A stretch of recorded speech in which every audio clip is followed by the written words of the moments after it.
જય શ્રી કૃષ્ણ, જય શ્રી કૃષ્ણ. જય શ્રી આપણી સાથે જોડાઈ રહ્યા છે. પહેલા આપણે મંગલાચરણ ચક્ષુષા ગાશે. ચક્ષુષા,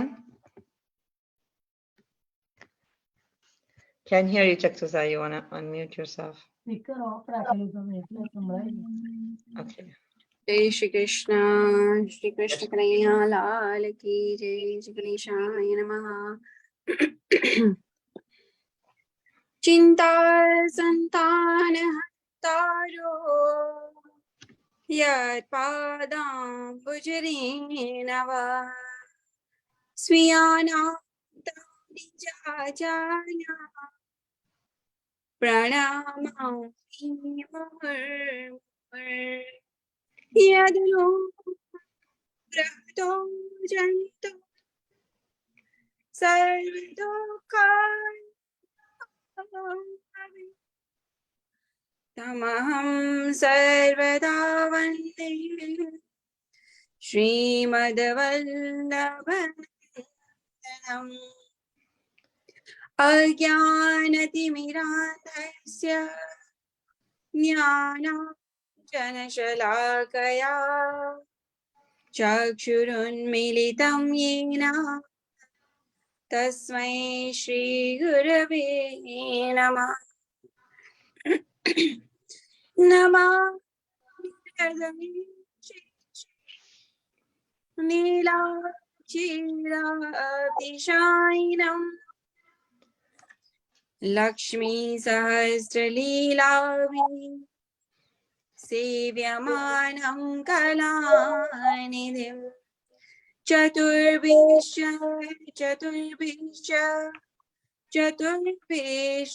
त्रिभिस्तथा षड्भिर्विराजते योऽसौ पंचधारदये मम. श्री कृष्ण कन्हैया लाल की जय. श्री गोवर्धन नाथ की जय. श्याम सुंदर श्री अमनी महारानी की जय. श्री गिरिराज धरण की जय. श्री कृष्ण कन्हैया लाल की जय. श्री વલ્લભાધીશ કી જય. બધા વૈષ્ણવોને આઈ થિંક આપણા જજેશ્રી પધારી ગયા છે. તો કલ્પેશ અંકલ, તમારું એક તો મ્યુટ છે અને તમારું માઇક બરાબર માઇક એ કરો. You can hear us. Volume, check your volume on the mic. અને તમે મ્યુટ પર છો Kalpesh uncle.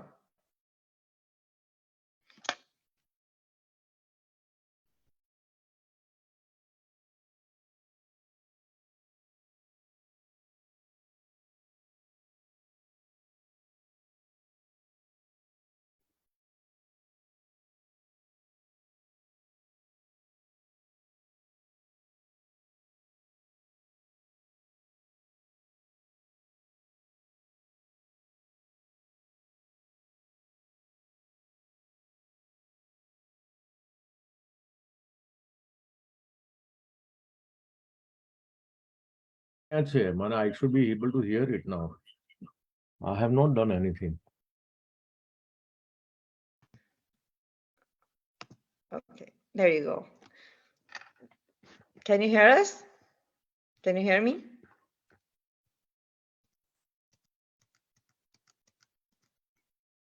Kalpesh Uncle, we can hear you.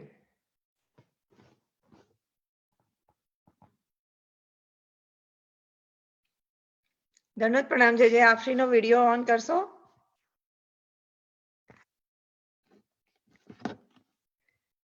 There you are. ધનોત પ્રણામ. જે આપશ્રીનો અમારા કૃષ્ણ કૃપા સત્સંગમાં ખૂબ સ્વાગત છે. આઈ થિંક કલ્પેશ આશીર્વાદ. આઈ થિંક કલ્પેશ અંકલ પણ જોડાઈ ગયા છે. આપની સાથે કેટલા બધા વખતથી આપણે આ સત્સંગનું પ્લાનિંગ કરી રહ્યા હતા. ફાઇનલી ડેટ મળી ગઈ. તો થેન્ક યુ આજે પધાર્યા. મને પણ વચનામૃત નો કૃતાર્થ કરવા માટે. એના પર જાઓ ને.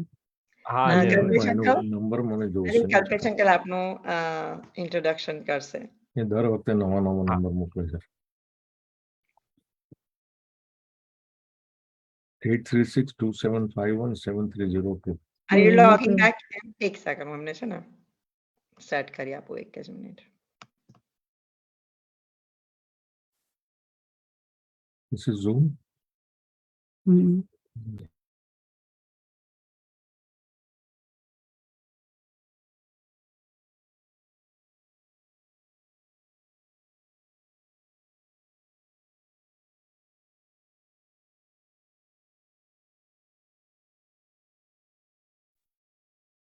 મીડિયા લિંક છે.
બધા વૈષ્ણવને ભગવત સ્મરણ. જય શ્રી કૃષ્ણ. જય શ્રી કૃષ્ણ. જય શ્રી કૃષ્ણ. હા. Okay. આપણે આપશ્રીનો જયશ્રીનું આપનું ઇન્ટ્રોડક્શન આપણે બધા વૈષ્ણવોને કરાવીશો. Yeah. ઓકે. શ્રી વલ્લભાધીશ કી જય. દંડવત પ્રણામ જયશ્રી. કદાચ આપને મારી ઓળખાણ પડશે. હું આપને ત્યાં આપના ઘરની દલ્લુભાઈ પાકના હવેલીમાં આપશ્રીના પ્રવચન માટે પધારેલો હતો. હા મને યાદ છે. તમે ઘરે આવ્યા હતા તમે. હાજી. હા. આજે યુએસએ માં છું. તો આપ કન્વર્ટ કરીને આપશ્રીનું અમે પ્રવચનમાં આમંત્રણ આપ્યું છે. એટલે શ્રીમદ વલ્લભાચાર્ય મહાપ્રભુજીના દ્વિતીય આત્મજ શ્રી ગોસાઈજી પ્રભુ પરમ દયાળના સપ્તમ પીઠાધીશ્વર શ્રી સપ્તમ પીઠાધીશ કામન બિરાજિત શ્રી ઘનશ્યામરામ મહારાજ શ્રી પ્રભુનું ના 18મા વંશજ આજે આપની સમક્ષ અહીંયા પધાર્યા છે. આપણે એમના પ્રવચનનું જ્ઞાન લઈ અભિવાદન કરીને આપણે એમનો લાભ લઈશું. શ્રી મુદિત કુમારજી મહોદય શ્રી આજે આપણને આવા પવિત્ર દિવસે એવી સુંદર વાણીનો આપણને લાભ આપશે. અને આપણે જાણીએ છીએ કે આજનો દિવસ એટલો બહુ મહત્વનો છે કે જ્યારે જગત પ્રભુ શ્રી વલ્લભાચાર્યજીને ગોકુળ ચંદ્રમાજીના દર્શન થયા અને એ દિવસે જ્યારે પ્રભુને એમને 360 સૂતર તારનો પવિત્ર ધરાવીને જ્યારે એમને બ્રહ્મ સંબંધની આજ્ઞા આપી, એ જ બ્રહ્મ સંબંધ વિશે આપણે વધુ જાણકારી પામીશું. આજે જરા એટલું જ કહેવાનું કે મુદિત કુમાર મહોદય શ્રી ગ્રેજ્યુએટ કમ્પ્લીટ કર્યું છે ઇકોનોમિક્સ અને ફિલોસોફીમાં. બીજી એક વાત મને કહેતા ગર્વ થાય છે કે આપશ્રીના પિતાજી ચાર્ટર્ડ એકાઉન્ટન્ટ છે અને હું બી ચાર્ટર્ડ એકાઉન્ટન્ટ છું. એટલે અમે પ્રોફેશનલી બી એકબીજાની સાથે અમે લોકો એટાચ હતા. જ્યારે આપશ્રીના દર્શન થયા ત્યાં હવેલીમાં આવવાનો અવસર મળ્યો. આપને સંન્યાસ આશ્રમના આપની વાણીનો ઘણો લાભ મળ્યો છે. એ સંન્યાસ આશ્રમમાં મુકુંદલજા બેટજીની હાજરીમાં.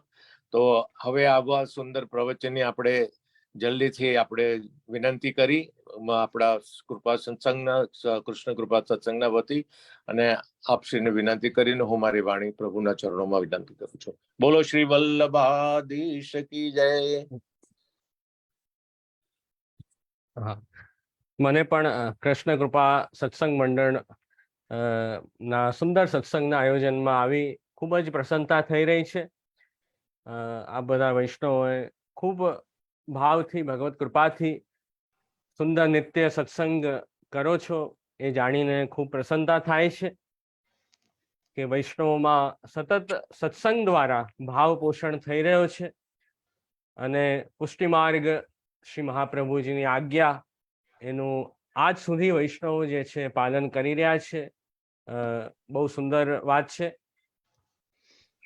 તો આજે તો પવિત્ર એકાદશીનો મોટો ઉત્સવ છે. તો આપ બધા વૈષ્ણવોને ખૂબ બધાઈ પવિત્ર એકાદશીની, ખૂબ આશીર્વાદ વૈષ્ણવોને.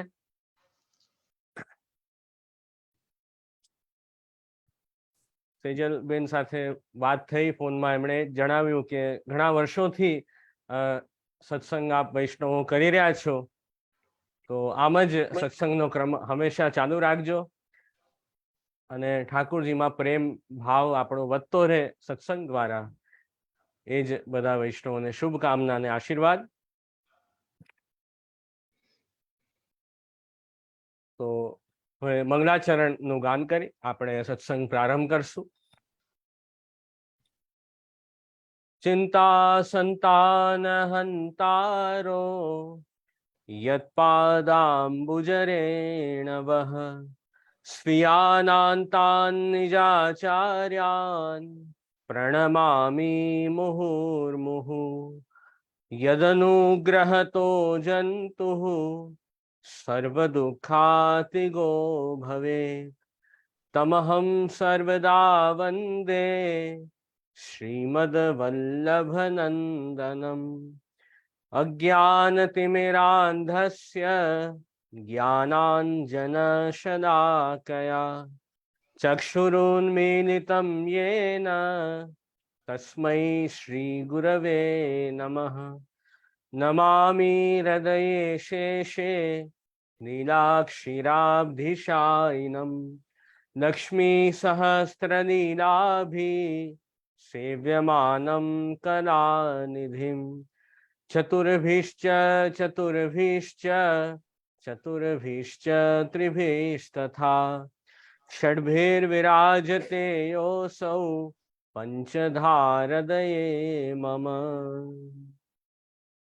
શ્રી ગોવર્ધનનાથ પાદયુગલમ હૈયમ ગવીન પ્રિયમ નિત્યમ શ્રી મથુરાધિપમ સુખકરમ શ્રી વિઠ્ઠલેશમ મુદા.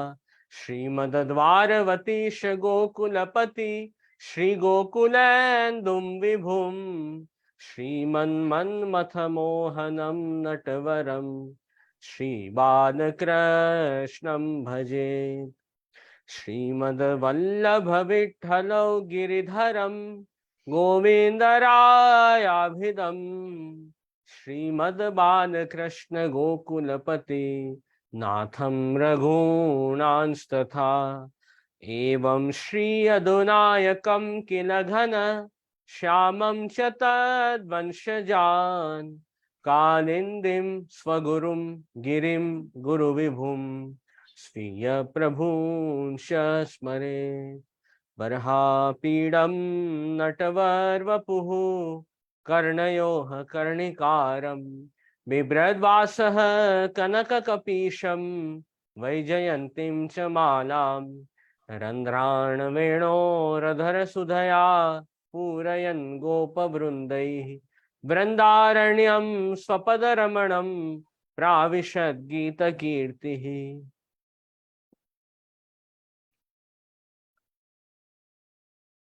તો આજના ઉત્સવની પવિત્ર એકાદશીની ખૂબ બધાઈ આપ બધા વૈષ્ણવોને. અને આજે પુષ્ટિ માર્ગના પુષ્ટિ ભક્તિ માર્ગનો પ્રાગટ્ય દિવસ જ કહી શકીએ આપણે, કે આજના દિવસે પ્રગટ થઈ સાક્ષાત ભગવાન શ્રી કૃષ્ણએ બ્રહ્મ સંબંધની આજ્ઞા શ્રી મહાપ્રભુજીને કરી. એટલે સર્વ પુષ્ટિ માર્ગીય વૈષ્ણવો માટે બહુ મોટો દિવસ છે આજે. અને આજના ઉત્સવનો થોડો પ્રસંગ આપણે પહેલા સમજશું અને આજનો મુખ્ય આપણો જે વિષય છે કે બ્રહ્મ સંબંધનું મહાત્મ્ય, એના ઉપર આપણે ચિંતન કરશું. અને બ્રહ્મ સંબંધનું મહાત્મ્ય આપણે સમજવું હોય તો સૌથી પહેલા તો શ્રી મહાપ્રભુજીનો મુખ્ય ગ્રંથ સિદ્ધાંત રહસ્ય ગ્રંથથી સમજાય. શ્રી હરિરાય મહાપ્રભુજીનો પણ ગ્રંથ છે નિવેદન તાત્પર્યાર્થ. તો આ બધા આપણા પ્રાચીન આચાર્યો છે એમની વાણીથી જ આપણે એ ગ્રંથનો અર્થ સમજાય. તો આજે શ્રાવણ સુદ એકાદશીના દિવસે આપણે ઠાકોરજીને પવિત્રા ધરાવીએ છીએ. તો એમ શાસ્ત્રમાં પણ એવું વિધાન છે કે ઠાકોરજીને 360 તારનો જે સૂતરનો પવિત્રા હોય એ આપણે ધરાવવું જોઈએ. એમ શાસ્ત્રમાં પણ વિધાન પ્રાપ્ત થાય છે. એમાં એ ભાવ છે કે આખા વરસ આપણે ઠાકોરજીની સેવા કરીએ,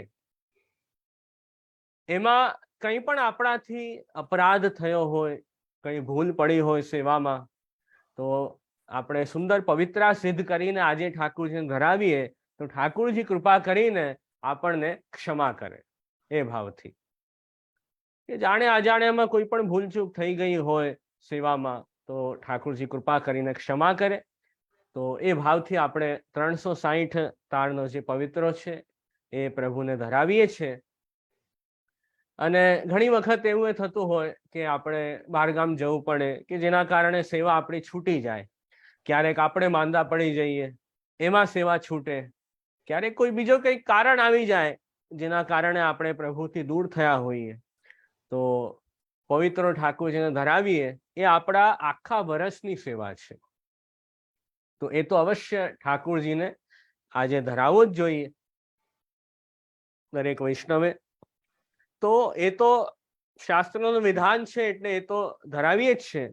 પણ આજે શ્રાવણ સુદ એકાદશીએ સુંદર પ્રસંગ આવે દામોદરદાસ હરસાનીજીની વાર્તામાં કે શ્રી મહાપ્રભુજી આપ શ્રીમદ ગોકુલ ગોવિંદ ઘાટ ઉપર પધાર્યા અને ગોવિંદ ઘાટમાં છોકરના વૃક્ષ નીચે આપ બિરાજ્યા અને શ્રી મહાપ્રભુજીએ આજ્ઞા કરી, દામોદરદાસ હરસાનીજી જે આપના અંતરંગ સેવક, જે સદા શ્રી મહાપ્રભુજી સાથે રહેતા, આપે 3 વખત શ્રી વલ્લભે ભારત પરિક્રમા કરી દૈવી જીવોનો ઉદ્ધાર માટે, અને હરસાનીજી, કૃષ્ણદાસ મેઘન, પ્રભુદાસ જલોટા, આ બધા વૈષ્ણવો શ્રી વલ્લભની સેવામાં સતત સાથે રહેતા.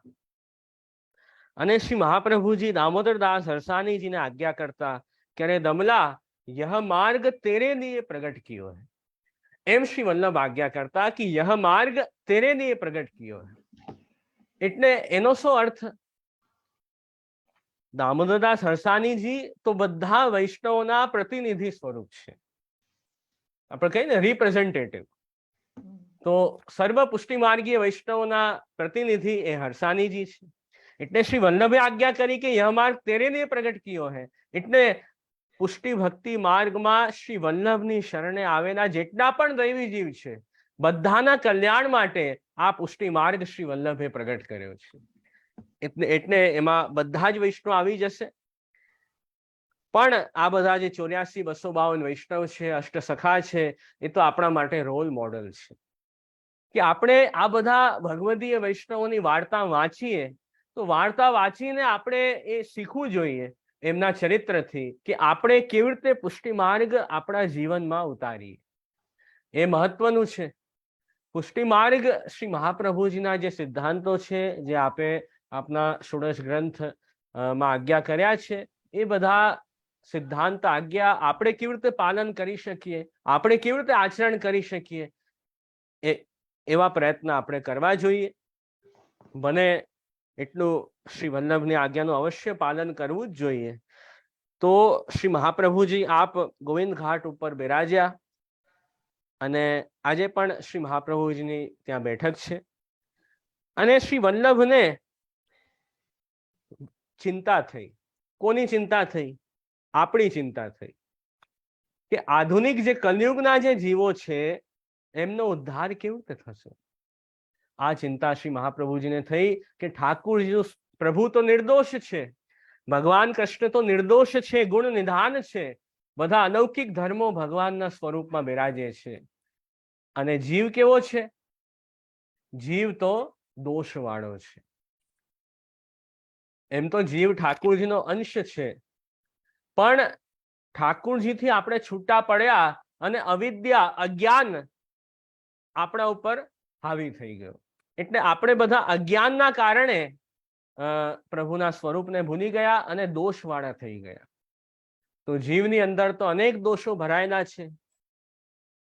તો આ પ્રકારે દોષવાળો જે જીવ છે એ નિર્દોષ ભગવાન કૃષ્ણને કેવી રીતે પ્રાપ્ત કરશે? આ ચિંતા શ્રી મહાપ્રભુજીને થઈ. અને સાથે કલયુગ છે એટલે આસુરી જીવ પણ ઘણા છે કલયુગમાં. એ આસુરી જીવ એવા છે કે જે ઠાકુરજીને નથી માનતા, પ્રભુની સેવા સ્મરણ નથી કરતા અને જેમને પ્રભુનો આશ્રય છે જ નહીં, એવા જે આસુરી જીવ છે એમના સંપર્કમાં દૈવી જીવ વધારે ને વધારે આવે છે. જેના કારણે દૈવી જીવ જે છે, જેનું વર્ણન ઠાકુરજીએ દૈવી સર્ગમાં કર્યું છે, એવા જીવ પણ આસુરી જીવોના દુસ્સંગના કારણે આસુરી જેવા થઈ ગયા છે, એમના સાથે મળી ગયા છે. આપણે ખોટી ફ્રેન્ડશિપ રાખીએ તો જેવા આપણા ખોટા ફ્રેન્ડ હશે એવા જ આપણા એ વિચાર થશે. તો એ દુસ્સંગનો પ્રભાવ કલયુગમાં એટલો બધો છે કે લોકો ભગવાનથી દૂર થઈ ગયા છે.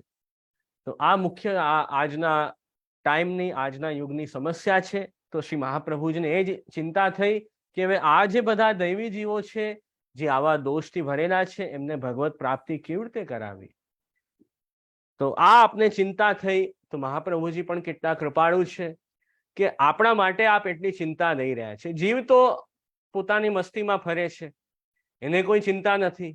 એ તો બસ આ સંસારના સુખમાં આનંદ માણે છે કે આ સંસારમાં ફસાય છે, એમાં જ અટવાયેલો રહે છે. જન્મ થાય છે, થોડા મોટા થઈએ, ત્યાર પછી શરીરમાં રોગાદિકનો ઉપદ્રવ થાય, બધે બીમારીઓ આવે, વૃદ્ધ થઈએ અને પછી મરી જઈએ. આ જે સંસારનો ચક્ર છે, પ્રવાહ છે, એ તો ચાલી રહ્યો છે કેટલાય હજારો વર્ષોથી. તો એ સંસારના દુઃખમાંથી આ જીવ બહાર નથી આવી શકતો, એમાં ને એમાં જ ફસાયેલો છે. અને જીવ એવો અજ્ઞાની છે કે એને ખબર જ નથી કે હું મારો આત્મકલ્યાણ કેવી રીતે કરું.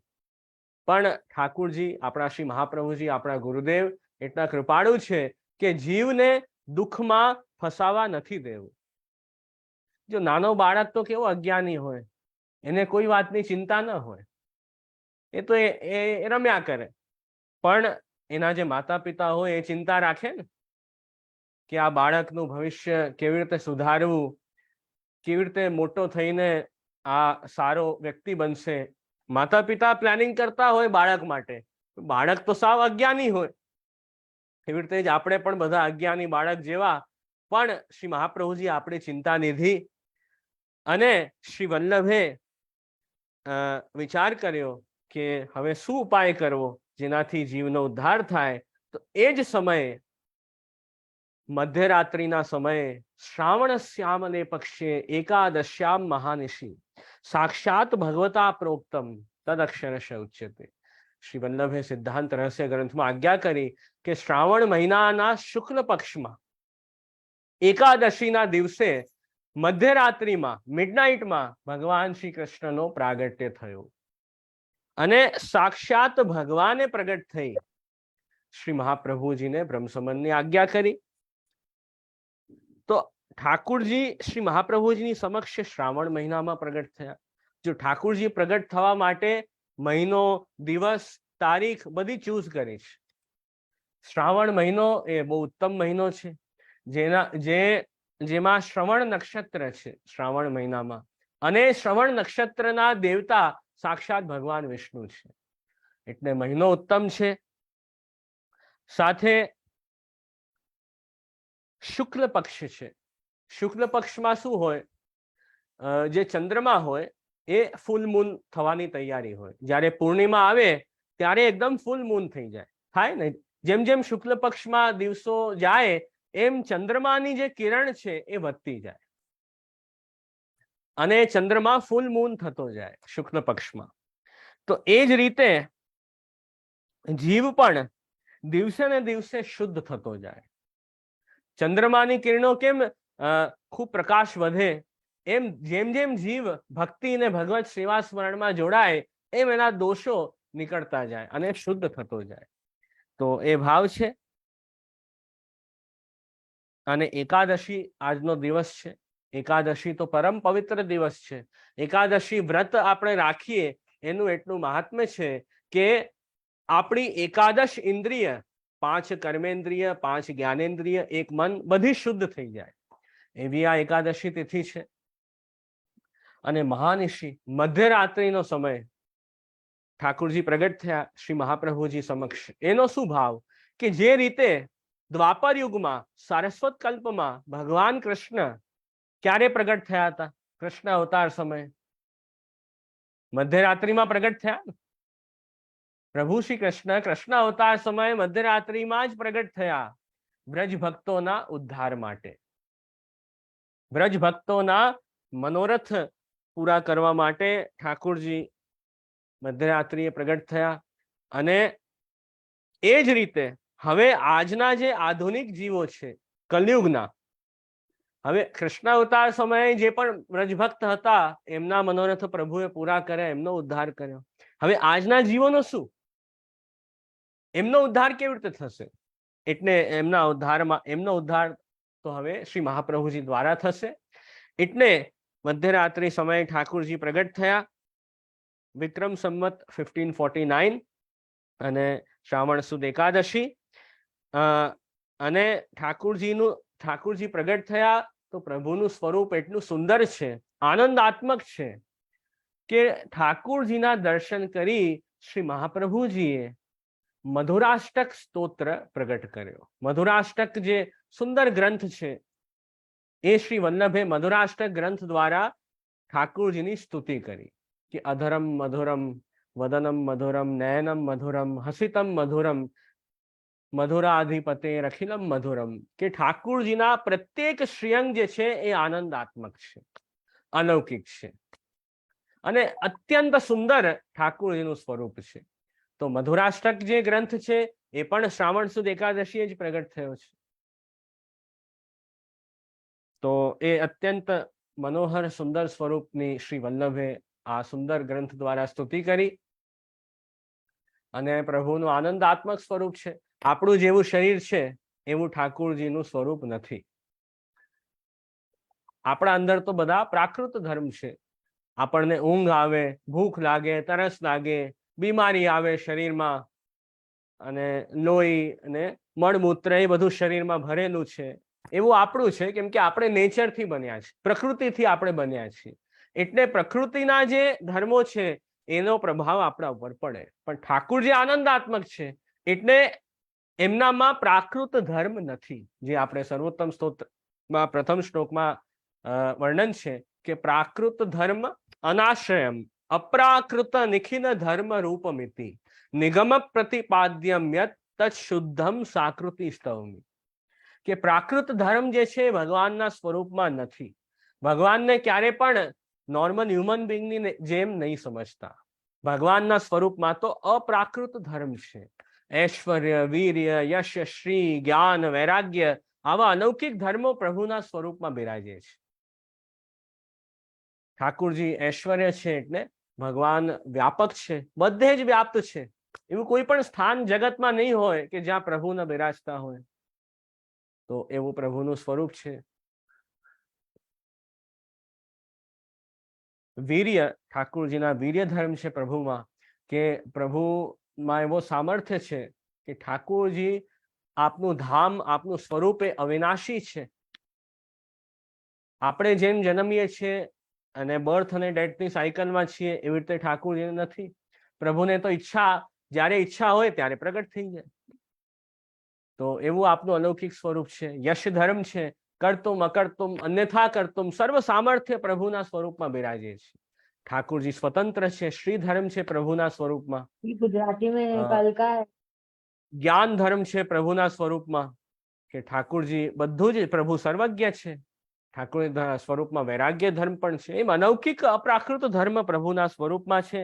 તો એ જ પ્રકારે શ્રી મહાપ્રભુજીએ ઠાકુરજીની સ્તુતિ કરી અને ઠાકુરજી આજ્ઞા કરી શ્રી મહાપ્રભુજીને કે અરે શ્રી વલ્લભ, આપ એટલા બધા ચિંતા આતુર કેમ છો? તો શ્રી મહાપ્રભુજીએ કહ્યું કે આપ જીવનું સ્વરૂપ તો આપ જાણો જ છો.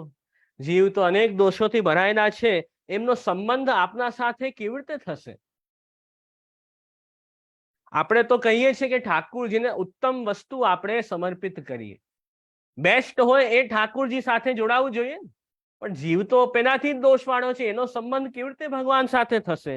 તો ઠાકુરજી આજ્ઞા કરી શ્રી મહાપ્રભુજીને કે આપ જે જીવને બ્રહ્મ સંબંધ કરાવશો, જે જીવને ભગવત નામનો ઉપદેશ દેશો, એના સકલ દોષ દૂર થશે અને એ જીવને હું ક્યારે પણ છોડીશ નહીં, એવી પ્રભુએ પ્રતિજ્ઞા કરી.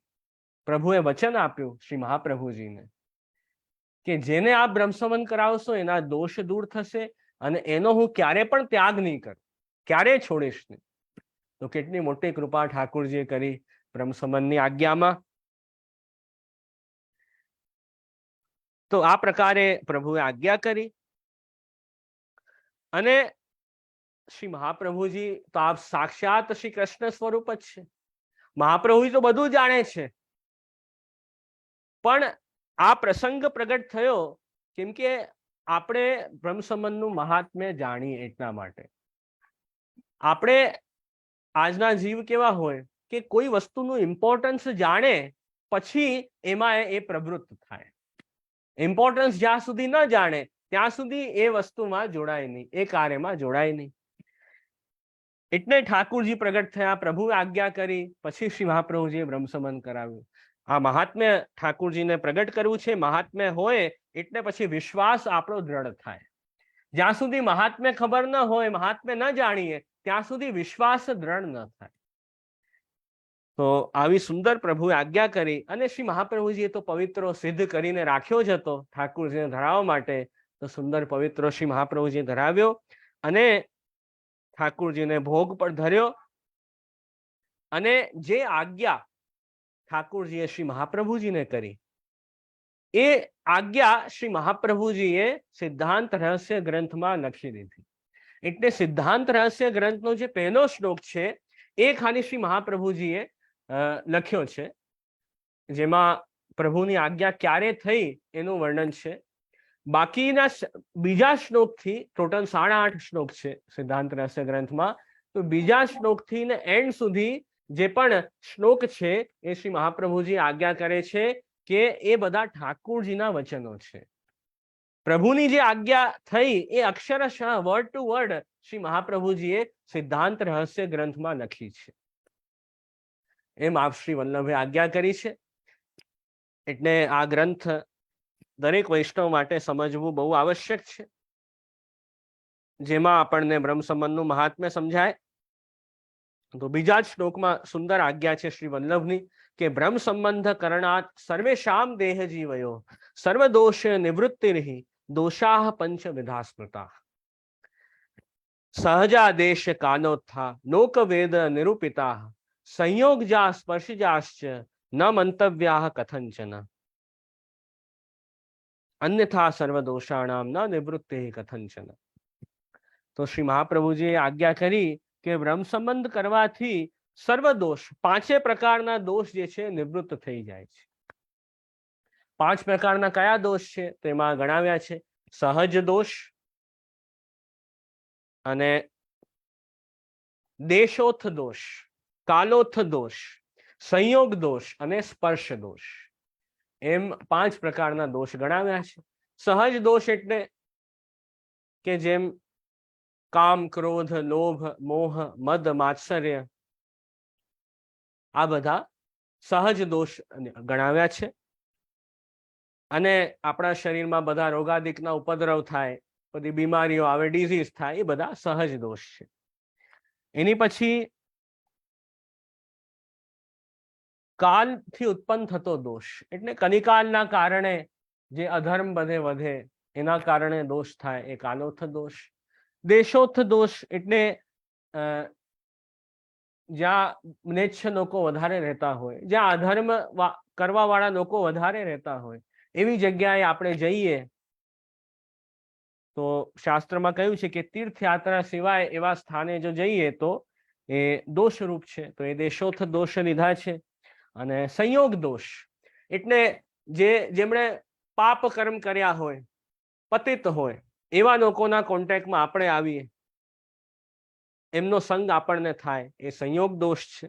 સ્પર્શ દોષ એટલે આપણે આપણી ઇન્દ્રિયો દ્વારા બધા વિષયોનો ભોગ કરીએ અને જે શાસ્ત્રમાં ના પાડી હોય એવા નિષિદ્ધ વિષયોનો પણ આપણે ઇન્દ્રિયોથી ભોગ કરીએ એ સ્પર્શ દોષમાં આવશે. તો 5 પ્રકારના દોષ જે છે એ આપણને ભગવત સેવામાં પ્રતિબંધક નહીં થાય. એ બ્રહ્મ સંબંધનું મહાત્મ્ય છે. એટલે આપણે બ્રહ્મ સંબંધ લેશું, પછી કોઈ કે હજી એ દોષ તો રહ્યા છે આપણા અંદર, દોષ ક્યાં દૂર થયા એમ કોઈ પૂછી શકે ને. પણ એમાં સમજવાનું છે કે બ્રહ્મ સંબંધ લઈને દોષ ભલે રહેશે આપણા અંદર, પણ બ્રહ્મ સંબંધનું એ મહાત્મ્ય છે કે બ્રહ્મ સંબંધ લેવા પછી એ દોષ આપણને ભગવત સેવા કરવામાં વિઘ્નરૂપ નહીં બને. એટલે એવું નથી કે આ બધા દોષ આપણા અંદર હશે તો આપણે ઠાકુરજીની સેવા નહીં કરી શકીએ. ઠાકુરજી આપણને એ ઓપોર્ચ્યુનિટી આપી છે, એ ચાન્સ આપ્યો છે કે આપણે જેવો પણ જીવ છે પણ શ્રી વલ્લભ દ્વારા વલ્લભની શરણે આવશે, બ્રહ્મ સંબંધ લેશે તો એ જીવ ઠાકુરજીની સેવા કરવા માટે એલિજિબલ થશે, યોગ્ય બનશે. તો બ્રહ્મ સંબંધ લેવાથી ભગવત સેવા કરવાની યોગ્યતા, એલિજિબિલિટી આપણને મળે છે. તો એ મહાત્મ્ય છે બ્રહ્મ સંબંધનું. જે જગદીશ જગન્નાથ ભગવાન કૃષ્ણ છે એમની સેવા મળવી તો બહુ કઠિન છે. એટલું ઈઝી નથી ઠાકોરજીની સેવા મળવી. પણ એ ભગવાન તો કેટલા મોટા છે, આખા જગતના નાથ છે. એમની સેવા આપણને એવી ઈઝીલી કેવી રીતે મળી જાય? દુનિયામાં પણ, લોકમાં પણ આપણે જોઈએ કે કોઈને જોબ જોઈતી હોય કોઈ કંપનીમાં તો એ લોકોની કેટલી મોટી રિક્વાયરમેન્ટ હોય કે કઈ ડિગ્રી તમારા પાસે છે, કેટલો એક્સપિરિયન્સ છે અને શું કામ તમે કર્યું છે, શું સ્પેશિયલ સ્કિલ્સ તમારા અંદર છે, બધું તમે એમાં આપો ત્યારે તમને જોબ મળે. તો તમે રિક્વાયરમેન્ટમાં ફિટ બેસો ત્યારે તમને મળે, નહીં તો કાઢી મૂકે કે જેવા તેવા માણસને તો રખાય નહીં કામ પર, તો કામ બગડે. તો નાની જોબમાં જો આટલી બધી કન્ડિશન હોય તો જે એ જગદીશ જગન્નાથ જે પ્રભુ શ્રી કૃષ્ણ છે એમની સેવા કોઈ એટલી ઇઝીલી થોડી મળી જાય. પણ તો મહાપ્રભુજીએ કૃપા કરી છે અને આપણો બ્રહ્મ સંબંધ કરાવ્યો ત્યારે આપણને ઠાકુરજીની સેવા પણ એટલી સરળતાથી મળી છે. પણ જીવનું કર્તવ્ય છે કે વારંવાર આ નિવેદનનું સ્મરણ કરતા રહે, બ્રહ્મ સંબંધનું સ્મરણ વારંવાર કરે અને સેવા સ્મરણમાં સતત જોડાય તો પછી ધીરે ધીરે આપણે શુદ્ધ થશું.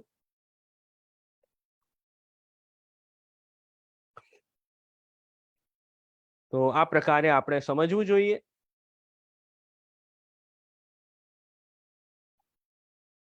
અને શ્રી હરિરાય મહાપ્રભુજીનો એક સુંદર નાનો ગ્રંથ છે જેમાં નિવેદન તાત્પર્યાર્થ, જેમાં આખું બ્રહ્મ સંબંધનો ભાવ સમજાવ્યું છે કે એનું શું તાત્પર્ય છે એ થોડું આપણે દર્શન કરશું.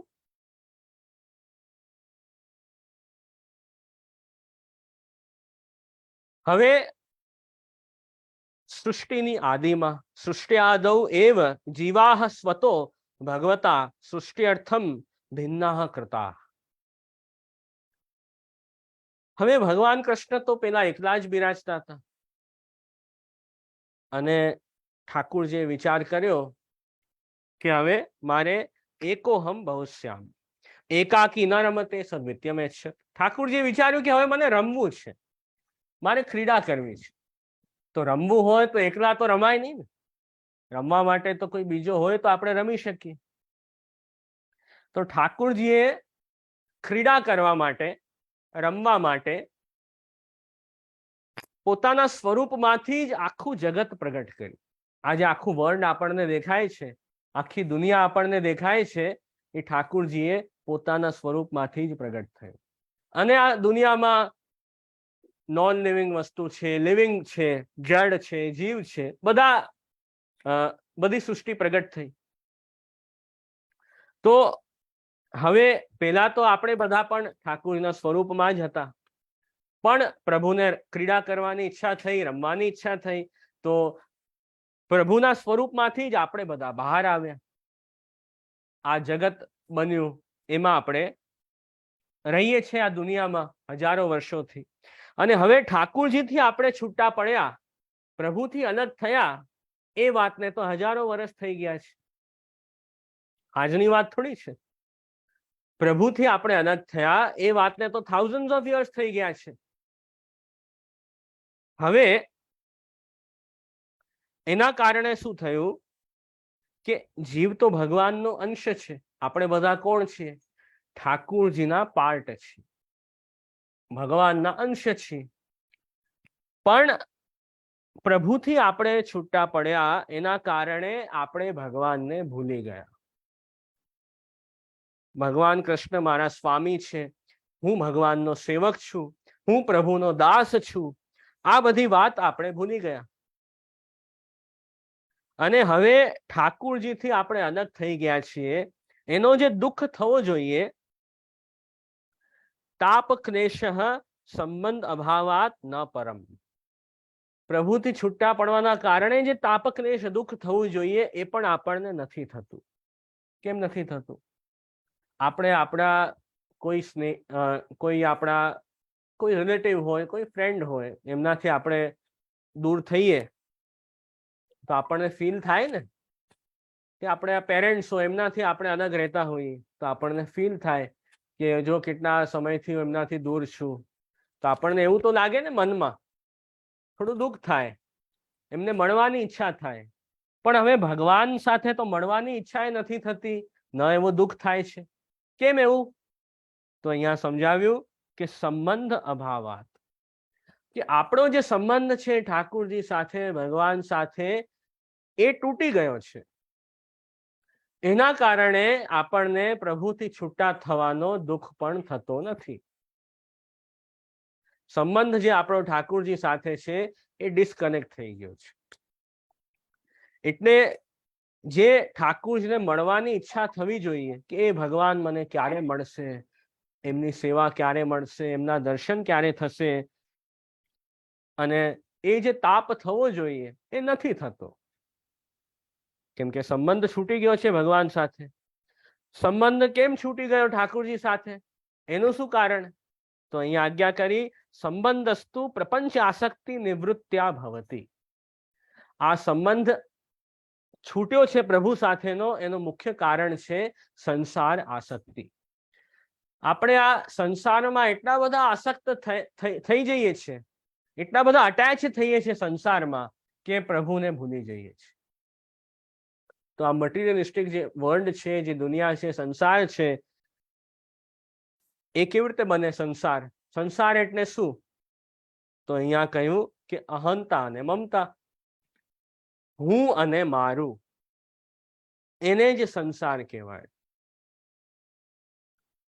આ બધું હું કરું છું અને બધું મારા માટે છે. આ જે આપણા અંદર રહેલો ભાવ છે એ જ સંસાર છે. આખી દુનિયા બનાવી ભગવાને.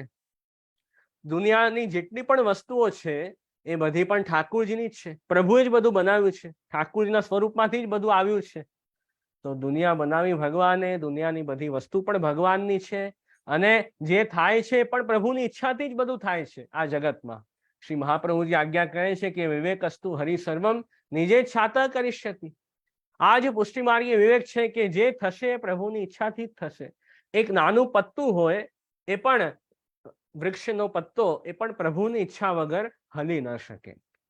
તો અંતે પ્રભુની ઈચ્છાથી બધું થાય છે. પણ જીવ પોતે અજ્ઞાનના કારણે એવો અહંકાર રાખે છે કે હું બધું કરું છું, મારા કારણે બધું થાય છે.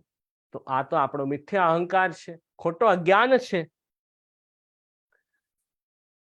અને મમતા એટલે બધું મારા માટે છે. જીવ શું વિચારે કે બધું મારા ભોગ માટે છે, આ દુનિયાની જેટલી વસ્તુ છે એ મારા માટે છે, મારા સ્વાર્થ માટે હું બધું ભેગું કરું છું, એવો ભાવ વ્યક્તિ વિચારે છે.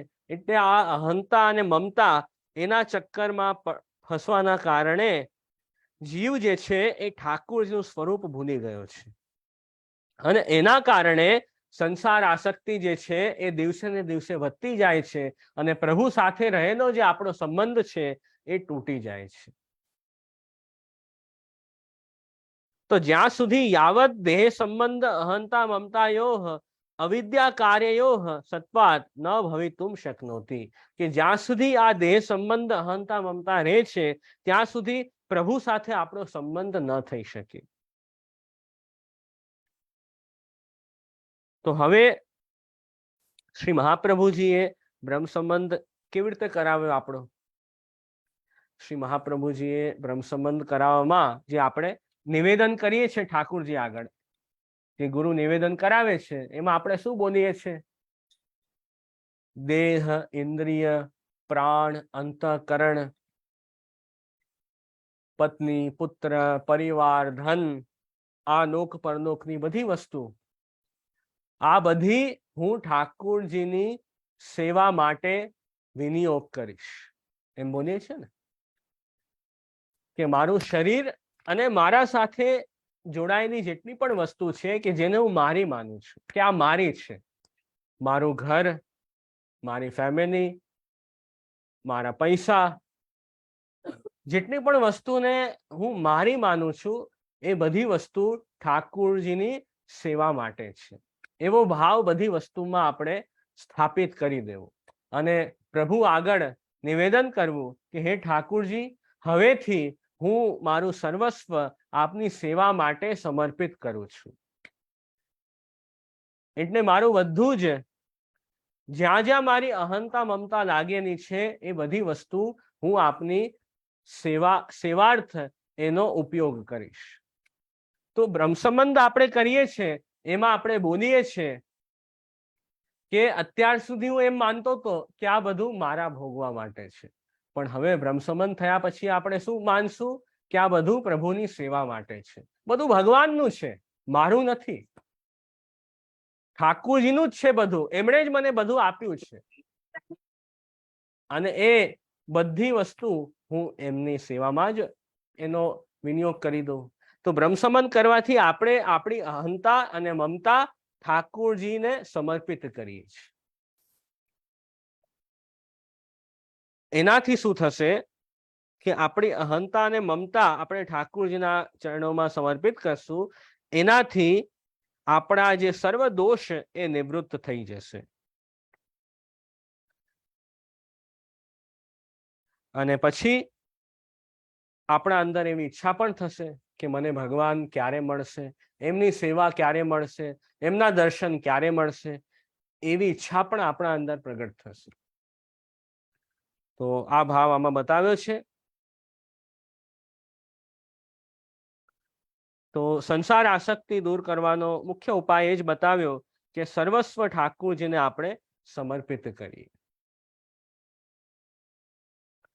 અને ભગવદ્ ગીતામાં પણ ભગવાન કૃષ્ણએ આજ્ઞા કરી છે કે મામેવ યે પ્રપદ્યન્તે માયામ એતામ તરંતિ તે, કે જે જીવ મારે શરણે આવે છે એ આ માયાને પણ તરી જશે અને મને પ્રાપ્ત થશે. પ્રભુના વચન છે ભગવદ્ ગીતામાં.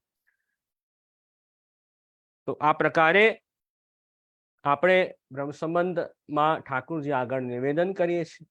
બ્રહ્મ સંબંધ એટલે પુષ્ટિ માર્ગના આચાર્ય દ્વારા આપણે ઠાકુરજી આગળ જે નિવેદન કરીએ એને જ બ્રહ્મ સંબંધ કહેવાય. આપણે પ્રભુ આગળ જે આપણે પ્રોમિસ કરીએ છીએ કે બધું આપનું છે, મારું કાંઈ નથી, હે ઠાકુરજી જેટલી પણ વસ્તુ આપે મને આપી છે બધું આપની જ છે અને આપની સેવા માટે જ છે. તો આ જે આપણે બોલીએ છીએ પ્રભુ આગળ એ નિવેદન કરીએ છીએ. અને આ પ્રકારે જ્યારે આપણે આપણું સર્વ પ્રભુમાં સમર્પિત કરશું એનાથી શું થશે કે આપણે શુદ્ધ થશું. આપણે શુદ્ધ થશું અને આપણા અંદર પ્રભુ પ્રાપ્તિ માટે ઈચ્છા જાગશે. જેમ મટ્ટીનો ઘડો હોય એ જ્યાં સુધી કાચો હોય ત્યાં સુધી આપણે એને પાણી ભરવાના ઉપયોગમાં ન લઈ શકીએ. તો એ માટીનો ઘડો જે છે ધીરે ધીરે અગ્નિ ઉપર એને પાકો કરવામાં આવે. એકવાર એ પાકો થઈ જાય પછી એમાં આપણે જળ ભરી શકીએ, એના પેલા ન કરી શકીએ. એમ આ નિવેદન દ્વારા બ્રહ્મ સંબંધ દ્વારા આપણા અંદર એ તાપક ક્લેશ પ્રગટ થાય ઠાકુરજી માટે અને એ ભાવ જાગે, એ વિરહનો ભાવ જાગે કે આટલા સમય તો દૂર રહ્યો ઠાકુરજીથી, હવે જલ્દી મને પ્રભુ સાથે મારું મિલન થઈ જાય, જલ્દી મને પ્રભુ મળે એવી ઈચ્છા પ્રગટ થાય. તો એ તાપકનેશનો ભાવ પ્રગટ થશે આપણા અંદર, એનાથી જ આપણે શુદ્ધ થઈ જશું અને આપણા સર્વ દોષ જે ભગવત સેવામાં પ્રતિબંધક થાય છે એ બધા નિવૃત્ત થશે. તો આ પ્રકારે આમાં સુંદર આજ્ઞા કરી છે.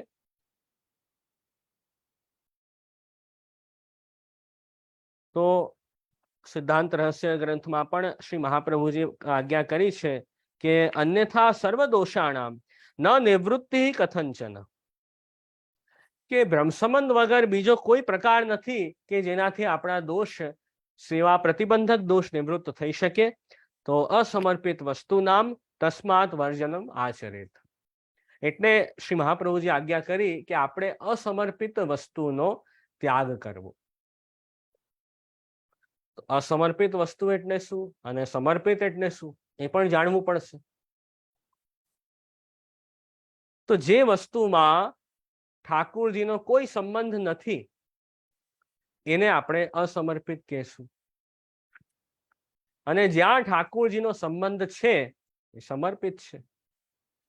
તો આપણે સેવા કરીએ ઠાકુરજીની, જેમ ઘરે ઠાકુરજી પધરાવ્યા અને ભગવત સેવા આપણે શરૂ કરી, ગુરુએ ઠાકુરજી પધરાવી આપ્યા, પુષ્ટ કરાવીને પધરાવ્યા, પછી ધીરે ધીરે આપણે ઠાકુરજીની સેવા શરૂ કરીએ. તો સેવા કરીએ એમાં શું ભાવ રાખીએ કે બધી વસ્તુ જે છે પ્રભુની સેવા માટે છે. આ ઘર ભગવાને આપ્યું છે, શેના માટે આપ્યું છે કે આપણે એમની સેવા સરખી રીતે કરી શકીએ, એટલે આ ઘર આપ્યું છે. આ આટલું સરસ શરીર ઠાકુરજી શેના માટે આપ્યું છે કે આ શરીર, આ હાથથી પગથી આપણે પ્રભુની સેવા કરી શકીએ, આંખથી પ્રભુના દર્શન કરી શકીએ, કાનથી પ્રભુની કથા સાંભળી શકીએ, જીભથી પ્રભુના ગુણગાન ગાઈ શકીએ,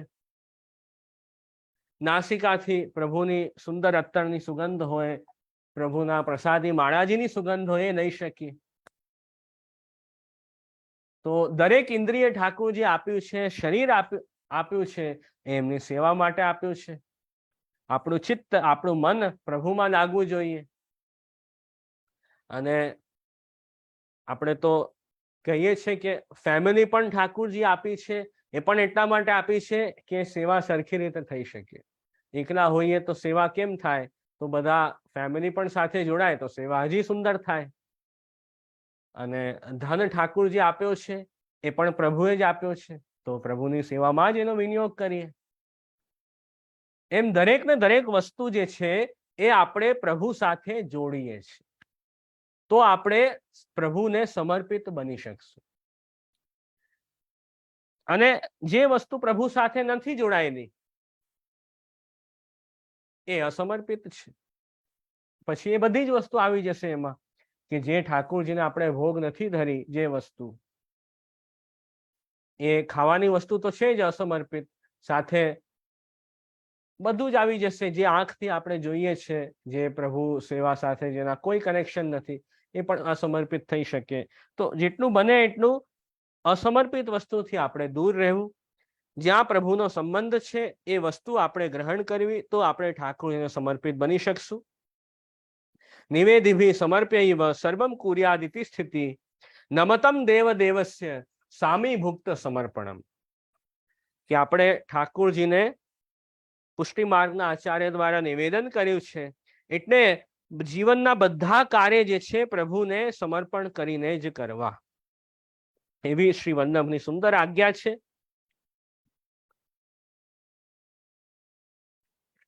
તસ્માદાદૌ સર્વ કાર્ય સર્વ વસ્તુ સમર્પણમ. દરેક કાર્યની શરૂઆતમાં પ્રભુને સર્વ કાર્ય સમર્પિત કરીને જ કરવા. અને એમાં એક વસ્તુ ધ્યાન રાખવી કે નમતમ દેવ દેવસ્ય સામીભુક્ત સમર્પણમ. અર્ધભુક્ત વસ્તુ ઠાકોરજીની સેવામાં ઉપયોગ ન કરવી. અર્ધભુક્ત એટલે જે વસ્તુ આપણે જેને યુઝ કરી લીધી છે અને બચેલી જે વસ્તુ હોય એ વસ્તુ પ્રભુની સેવામાં આપણે યુઝ ન કરવી જોઈએ. એ સામીભુક્ત કહેવાય. કે જેમ આપણે કોઈ ફ્રૂટ લાવ્યા, અડધું આપણે ખાઈ લીધું અને અડધું બચ્યું છે તો આપણે વિચારીએ કે હવે ભોગ ધરી દઈએ ઠાકોરજી, તો એ રોંગ છે, એ આપણે ન કરવું, એ આપણે બાધક છે સેવામાં. તો પેલા ઠાકોરજી માટે અલગ કાઢવું જોઈએ, એમ આપણે કરવું જોઈએ. પ્રભુ માટે બેસ્ટ ને નવી વસ્તુ પ્રભુના યુઝમાં આવી જોઈએ. તો એ વાત પણ અહીંયા બતાવી છે સિદ્ધાંત રહસ્ય ગ્રંથમાં જ. સેવકાનામ યથાલોકે વ્યવહાર પ્રસિદ્ધિ તથા કાર્યમ સમર્પૈવ સર્વેશામ બ્રહ્મતા તથા. તો જેમ સ્વામી સેવકનો વ્યવહાર થાય છે તેમ આપણે રહેવું જોઈએ. સેવક જે છે એ બધા કાર્ય સ્વામીની આજ્ઞા અનુસાર કરે, સ્વામીની આજ્ઞાથી જ બધા કાર્ય કરે. સ્વામીની આજ્ઞા ન હોય એવા કોઈ કાર્ય ન કરે. તો આ પ્રકારે આપણે પણ ભગવદ આજ્ઞાથી બધું કરવું જોઈએ. અને આપણે તો સમર્પણનો પ્રકાર છે. આપણે પ્રભુને દાન નથી કરતા પુષ્ટિ માર્ગમાં. દાન એટલે આપણી ઓનરશિપ હટાવીને સામેવાળા કોઈ બીજાની ઓનરશિપ આવે એને કહેવાય દાન. તો આપણે તો એમ માનીએ છીએ કે આખી દુનિયા ભગવાનની જ છે, પ્રભુએ જ બનાવી છે, તો બધું પ્રભુનું જ છે, એમની જ બધે સત્તા છે. આપણે કોણ ભગવાનને કંઈક દાન આપવા વાળા? એટલે આપણે તો સમર્પણ કરીએ, બધી વસ્તુમાં પ્રભુનો સંબંધ સ્થાપિત કરી. એટલે આપણે તત્તા પાર વચનમ તથા ચ સકલમ હરે ન ગ્રાહ્યમિતિ વાક્યમ હિ ભિન્ન માર્ગ પરમ મતમ. એટલે મર્યાદા માર્ગમાં જે વચન છે કે ભગવાનને એકવાર આપણે આપી દીધું પછી આપણે પાછું ન લેવાય, એ તો મર્યાદા માર્ગની વાત છે. પુષ્ટિ માર્ગમાં તો આપણે બધા કાર્ય પ્રભુને સમર્પણ કરીને જ કરવું. એટલે આપણે જે ઠાકોરજીને ભોગ પણ ધરીએ છીએ એ આપણે સમર્પણના ભાવથી ધર્યું છે. એટલે આપણે પ્રભુના પ્રસાદીથી આપણો નિર્વાહ કરવો, પ્રભુનો પ્રસાદ લેવો, એમ શ્રી મહાપ્રભુજીની આજ્ઞા છે. તો આપણા માટે બાધક નથી. આપણે દરેક વસ્તુ પ્રભુને સમર્પિત કરી છે, દાન નથી કરી. એ મુખ્ય આમાં આપણો પ્રિન્સિપલ છે. સમર્પણમાં આપણે આપણી મનમાં આપણે ભગવત ભાવ રાખીએ છીએ, આપણે અહંતા મમતા છોડીએ છીએ અને એવો ભાવ રાખીએ કે પ્રભુની સેવા માટે છે. તો એમાં આપણે દાન નથી કરતા પણ સમર્પણ કરીએ છીએ. એટલે સમર્પણના ભાવથી જે આપણે ભોગ ધર્યું હોય ઠાકોરજીને, એ આપનું પ્રભુનું ઉચ્છિષ્ટ પ્રસાદ આપણે લેવું જોઈએ. તો એ આપણા ત્યાં પ્રકાર છે. અને તથા કાર્યમ સમર્પ્યૈવ સર્વેશામ બ્રહ્મતા તથા. આ પ્રકારે પ્રભુને સર્વસ્વ સમર્પણ કરવાથી બ્રહ્મતા આપણા અંદર આવે છે. એટલે બ્રહ્મના જે ધર્મ છે, નિર્દોષપણું અને સમતા, એ આપણા અંદર પ્રગટ થાય છે. આપણે નિર્દોષ થઈએ છીએ અને આપણા અંદર એ ભાવ આવે છે કે બધું ભગવાનનું છે, મારું નથી. આપણી જેટલી પણ વસ્તુ છે એમાં સમાન રૂપથી બધું ભગવદીયપણું છે, એવો ભાવ આપણા અંદર આવે. કોઈ નાનું છે, કોઈ સારું છે, કોઈ ખરાબ છે, એવો ભાવ આપણા અંદર નથી આવતો. આપણા અંદર એ ભાવ આવે છે કે બધું જે ઠાકોરજી મને આપ્યું છે બધું એમના માટે છે, એમની સેવા માટે છે. એટલે આવો ભગવદીયપણું આપણે બધી વસ્તુમાં આવે છે. આ પ્રકારે આમાં સુંદર શ્રી મહાપ્રભુજીએ વર્ણન કર્યું છે. અને ગંગાત્વમ સર્વદોષાણામ ગુણદોષાદિ વર્ણના ગંગાત્વેન નિરૂપ્યા સ્યાત તદ્વદ અત્રાપી ચૈવહિ. જેમ કોઈ ગંદુ પાણી પણ હોય, એ પણ જો ગંગા જળમાં મળી જાય તો એને પછી આપણે એમ નહીં કહીએ કે આ ખરાબ પાણી છે, એ પણ આપણે ગંગા જળવત બની જશે. બરાબર? એમ આપણે દોષવાળા જીવ, એમનો સંબંધ નિર્દોષ ભગવાન સાથે થયો તો આપણે પણ નિર્દોષ બની જશું. આપણા અંદર પણ પછી દોષ નહીં રહી જાય. એમ શ્રી મહાપ્રભુજી આ એક્ઝામ્પલથી આપણને સમજાયું છે. એટલે બ્રહ્મ સંબંધનું તો બહુ મહાત્મ્ય છે. અને સેવા પણ આપણે કરીએ છીએ બ્રહ્મ સંબંધ લઈને કરવી જોઈએ. એવું કેમ? ઘણા એમ કે સેવા જ કરવી છે, જેને પુષ્ટિ માર્ગનું જ્ઞાન નથી એ કહી શકે, તો એમ જ આપણે સ્ટાર્ટ કરી દઈએ વિધાઉટ ટેકિંગ બ્રહ્મ સંબંધ. તો એમ ન કરાય. આપણે ગુરુ આજ્ઞાથી સેવા કરીએ છીએ, આપણા મનોકલ્પિત પ્રકારથી નથી કરતા. એટલે આપણે શ્રી વલ્લભની આજ્ઞાથી બ્રહ્મસંબંધ લઈને જ સેવા કરવી જોઈએ. કેમ કે બ્રહ્મસંબંધ લઈને આપણે સેવા કરશું તો એનાથી શું થશે? ઠાકુરજી મહાપ્રભુજીની કાનીથી, શ્રી મહાપ્રભુજીના સંબંધથી આપ ઠાકુરજી બંધાઈ જશે. અને આપણો ભાવ તો ફ્લક્ચ્યુએટ થયા કરે. ક્યારેક બહુ ભાવ થઈ જાય ઠાકુરજીમાં, ક્યારેક ઓછો હોય, ક્યારેક વધી જાય, એવું જ હોય. તો ક્યારેક બહુ ભાવ થયો તો સેવા કરી, ક્યારેક એટલો ભાવ ન થયો તો શું કરવાનું? પણ ઠાકુરજી પછી તો સ્વતંત્ર છે. કૃપા કરવાની ઈચ્છા હોય તો પધારે, સેવા સ્વીકારે, ક્યારેક ઈચ્છા ન હોય તો સેવા ન સ્વીકારે, એવું કરી શકે. પણ જો બ્રહ્મસંબંધ લઈને આપણે સેવા કરશું ઠાકુરજીની, તો ઠાકુરજી એવું નહીં કરી શકે. પ્રભુએ તો વચન આપ્યું છે મહાપ્રભુજીને કે આપ જે જીવને બ્રહ્મસંબંધ કરાવશો એના દ્વારા કરેલી સેવા હું પ્રેમથી સ્વીકારીશ. પછી ભલે એ જીવ કેવો પણ હશે, એના દોષ તરફ હું નહીં જોઉં, એ દોષ તરફ હું દ્રષ્ટિ જ નહીં કરું, હું તો એની પ્રેમપૂર્વક કરેલી સેવા સ્વીકારીશ પ્રસન્નતાથી. તો ઠાકુરજીએ જે વચન આપ્યું છે મહાપ્રભુજીને, એનાથી પ્રભુ તો બંધાઈ ગયા ને. પછી ભલે આપણે ગુરુ આજ્ઞાથી સેવા કરશું, હજી એટલો ભાવ આપણો વધ્યો પણ નહીં હોય ઠાકુરજીને, પણ ઠાકુરજી તો એ સેવા સ્વીકારશે. ઠાકુરજી ના ન પાડી શકે કે હું સેવા નહીં સ્વીકારું, કેમ કે શ્રી વલ્લભને વચન આપ્યું છે. એટલે બ્રહ્મસંબંધ લઈને સેવા કરીએ તો એમાં આપણને બેનિફિટ છે કે ઠાકુરજી ઓલવેઝ આપણી સેવા એક્સેપ્ટ કરશે અને ક્યારે આપણને છોડશે નહીં. અને બ્રહ્મસંબંધ લીધા વગર તમે સેવા કરો તો એમાં પછી તો ભગવાન સ્વતંત્ર થઈ જાય. પ્રભુની ઈચ્છા આવે તો કૃપા કરે, ઈચ્છા ના આવે તો ન એ દર્શન આપે, ન એ સ્વીકારે સેવા. પણ મહાપ્રભુજીની કાનીથી એકવાર ઠાકુરજી આપણા ત્યાં પ્રગટ થયા છે તો ઠાકુરજી અવશ્ય 100% આપણી સેવા સ્વીકારે જ છે. એમાં પછી મનમાં કોઈ ડાઉટ નહીં રાખવો, મનમાં એવા સંશય પણ ન રાખવા કે હું સેવા તો કરું છું, શું ખબર ઠાકુરજીને ગમે છે કે નહીં, ઠાકુરજી સેવા સ્વીકારે છે કે નહીં, શું ખબર. એવા ડાઉટ ક્યારેય મનમાં રાખવા નહીં.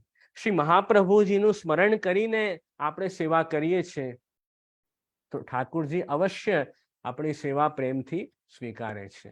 તો આ વાત આપણે હંમેશા યાદ રાખવી. અને ઠાકુરજી તો મહાપ્રભુજી અને શ્રી ગુસાઈજીના વશમાં છે, મહાપ્રભુજીના અધીન છે ઠાકુરજી. તો જ્યાં શ્રી વલ્લભ પધરાવી આપે ત્યાં ઠાકુરજી પધારે. એટલે આપણે મહાપ્રભુજીની કાનીથી જ સેવા કરવી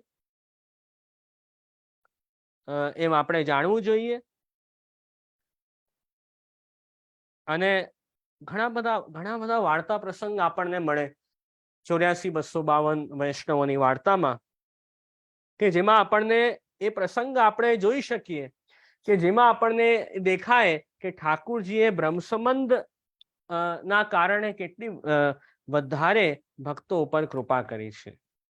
એક વાર્તા આવે છે 84 વૈષ્ણવની વાર્તામાં, ભગવાન દાસ સાચોરા એમની વાર્તા. એમની વાર્તામાં એ પ્રસંગ આવે છે કે મહાપ્રભુજીએ ભગવાન દાસજીને બ્રહ્મસંબંધ કરાવ્યું અને પછી શ્રી ગુસાઈજીએ એમને શ્રીનાથજીના મંદિરમાં સેવા સોંપી. શ્રીનાથજીના મંદિરમાં બાલભોગની સેવા સોંપી. પોતે સાચોરા બ્રાહ્મણ હતા એટલે રસોઈની બાલભોગની સેવા એમને મળી. સુંદર સુંદર સામગ્રી સિદ્ધ કરીને શ્રીનાથજીના રોગ આવતા. હવે એમાં એક દિવસ એવું થયું કે કંઈક સામગ્રી બનાવી અને બગડી ગઈ, દાઝી ગઈ થોડી સામગ્રી, તો થોડી બગડી ગઈ. હવે એમણે વિચાર્યું કે હવે ક્યાં નવી સામગ્રી પાછી બનાવું, થોડી બગડી છે, ભલે ભોગ ધરી દઉં ઠાકુરજીને. એમ વિચાર કરી એમણે જે બગડેલી સામગ્રી હતી એ શ્રીનાથજીને ભોગ ધરી. અને અહીંયા શ્રી ગુસાઈજી આ ભોગ સરાવ પધાર્યા મંદિરમાં. આપે જોયું કે આ સામગ્રી એવી બગડી ગઈ છે, એવી કેમ ભોગ ધરી છે ઠાકુરજીને? શ્રી ગુસાઈજીને ન ગમ્યું કે આપણે તો સૌથી ઉત્તમ વસ્તુ હોય એ ઠાકુરજીને ભોગ ધરીએ, આવી વસ્તુ બગડેલી વસ્તુ જે આપણે ન લઈ શકીએ એ પ્રભુને કેવી રીતે ધરી શકીએ આપણે? એટલે ગુસાઈજી વિચાર્યું કે સેવામાં આળસ કર્યો ભગવાન દાસે કે બીજું ન બનાવવું પડે એટલે જેવું છે એવું ધરી દેવું. એટલે શ્રી ગુસાઈજી એમના ઉપર ગુસ્સે થયા અને ભગવાન દાસ એમને સેવાથી બહાર કર્યા. શ્રી ગુસાઈજી આજ્ઞા કરી કે હવે તમારી જરૂર નથી સેવામાં, તમે બહાર થઈ જાઓ. હવે એમણે ભૂલ કરી એટલે શ્રી ગુસાઈજી એમને દંડ આપ્યો, સેવાથી બહાર કર્યા. હવે ભગવાન દાસને ઘણો દુઃખ થયો. ભગવાન દાસ ઘણા દુઃખી થયા અને વિચાર કરવા લાગ્યા કે હવે હું શું કરું. ગોવિંદ કુંડ ત્યાં ગિરિરાજજી પાસે છે, ત્યાં બેસીને રુદન કરતા, રડતા, અને મનમાં એટલો બધો દુઃખ થયો કે હવે પ્રભુની સેવા નહીં મળે મને, હવે હું કેમ જીવીશ, હવે મારું જીવન કેમ રહેશે, પ્રભુ વગર તો બધું જ નકામું છે, એમ વિચાર કરવા લાગ્યા. અને શ્રી મહાપ્રભુજીના કૃપાપાત્ર સેવક અચ્યુતદાસજી એ પણ ત્યાં ગોવિંદ કુંડ પાસે રહેતા. એમના પાસે જઈને ભગવાન દાસે બધી વાત કરી કે આ પ્રકારે શ્રી ગુસાઈજી મને સેવાથી બહાર કર્યો છે. તો અચ્યુતદાસજીએ પણ કહ્યું કે તમારે સેવામાં સાવધાન રહેવું જોઈએ, એવી ભૂલ ન કરાય તમારે. પણ હવે તમે ચિંતા નહીં કરો, શ્રી ગુસાઈજી તો પરમ દયાલુ છે, તમને પાછા સેવામાં રાખશે. તમે શું કામ ચિંતા કરો છો, પાછા તમને રાખશે. એટલે શ્રી ગુસાઈજી અચ્યુતદાસજીને નિત્ય દર્શન દેવા પધારતા ગોવિંદ કુંડ ઉપર. અને શ્રી ગુસાઈજી પધાર્યા તો અચ્યુતદાસે વિનંતી કરી કે મહારાજ, આપે શ્રી મહાપ્રભુજીએ આપને આ બધા જીવો સોંપ્યા છે, એમનો અંગીકાર તો આપે જ કરવાનો છે. જીવ તો દોષથી ભરાયેલા છે. હવે આપ જો જીવોના દોષ જોઈ એમનો ઉદ્ધાર આપ ન કરો તો એમનો ઉદ્ધાર હવે થશે કેવી રીતે?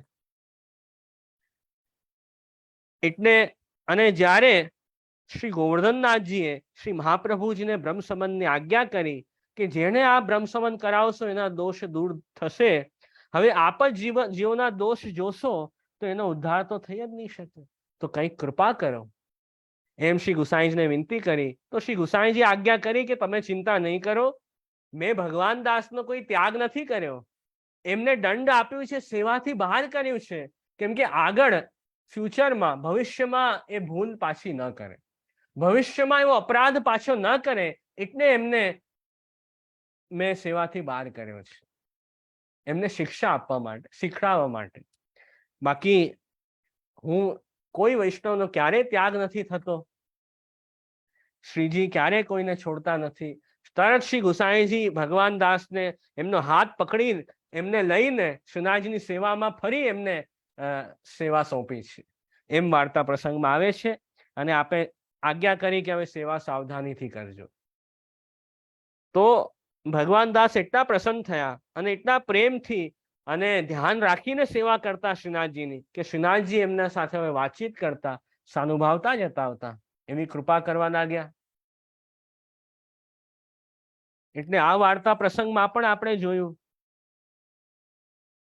કે અપરાધ પણ થઈ જાય જીવથી તો પણ ઠાકુરજી શ્રી મહાપ્રભુજી ગુસાઈજી એમને દંડ આપીને પણ ફરી એમનો સ્વીકાર તો અવશ્ય કરે છે, કેમ કે એનો બ્રહ્મસંબંધ થયો છે એટલે ત્યાગ તો ઠાકુરજી પણ એમનો ન કરી શકે.